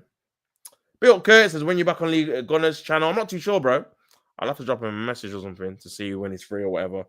But when I am, man, I'll definitely let you guys know in the chat, 100%, man. But yeah, big yourself up, guys. I'm probably gonna head out now. I'm gonna drop out. But yeah, big yourself up for tuning in to the stream. And whatnot. If Roma should win the Champions League, Ancelotti will have won 6 Champions League overall. Having won 3 at Madrid and 2 at Milan already, man. Crazy, man. Crazy. Yeah, definitely. Again, another real underrated manager, man. No one really talks about Ancelotti like they talk about Pep or Fergie, really, or Mourinho even. And he's someone that's won everywhere in terms of leagues. He's won a league in France. He's won one in England. He's won one in, obviously, Italy. He's obviously won a few in Spain as well as obviously all these Champions Leagues he's got to. So, yeah, to the point where, you know how good of a manager is that he is actually the manager that bottled the 3-goal lead against Liverpool, and no one literally mentions it when they mention about Ancelotti. No one even brings it up. He's just done so much in the game, man, since then. So, yeah. Whereas if it was other managers, they'd be getting cooked. 3-goal lead in the Champions League final. You didn't win the Champions League. But yeah, the fact that he obviously beat them a couple of years later and then has won countless Champions League after that is just a mad thing. See you, Tots, W stream. Big up yourself on scene. I'll catch you tomorrow for the England game against Albania. And Real Madrid still wanting gone. Yeah, 100%, man. I've seen a couple of streams where people say that Real Madrid fans are not happy with how they've been playing, considering even though I think I think they're already 3 points behind Barca in the league. Obviously in the quarters of the Champions League. I think they've already won 3 trophies as well. They're in the semi-finals of the Copa del Rey. Bro, it's crazy, man. Standards are mad. But yeah, is what it is, man. But yeah, big up everyone in the chat, man. I'll be back tomorrow. Like I always say, don't hate to play at the game. And big up everyone in the chat, man. I'll be back tomorrow. Peace.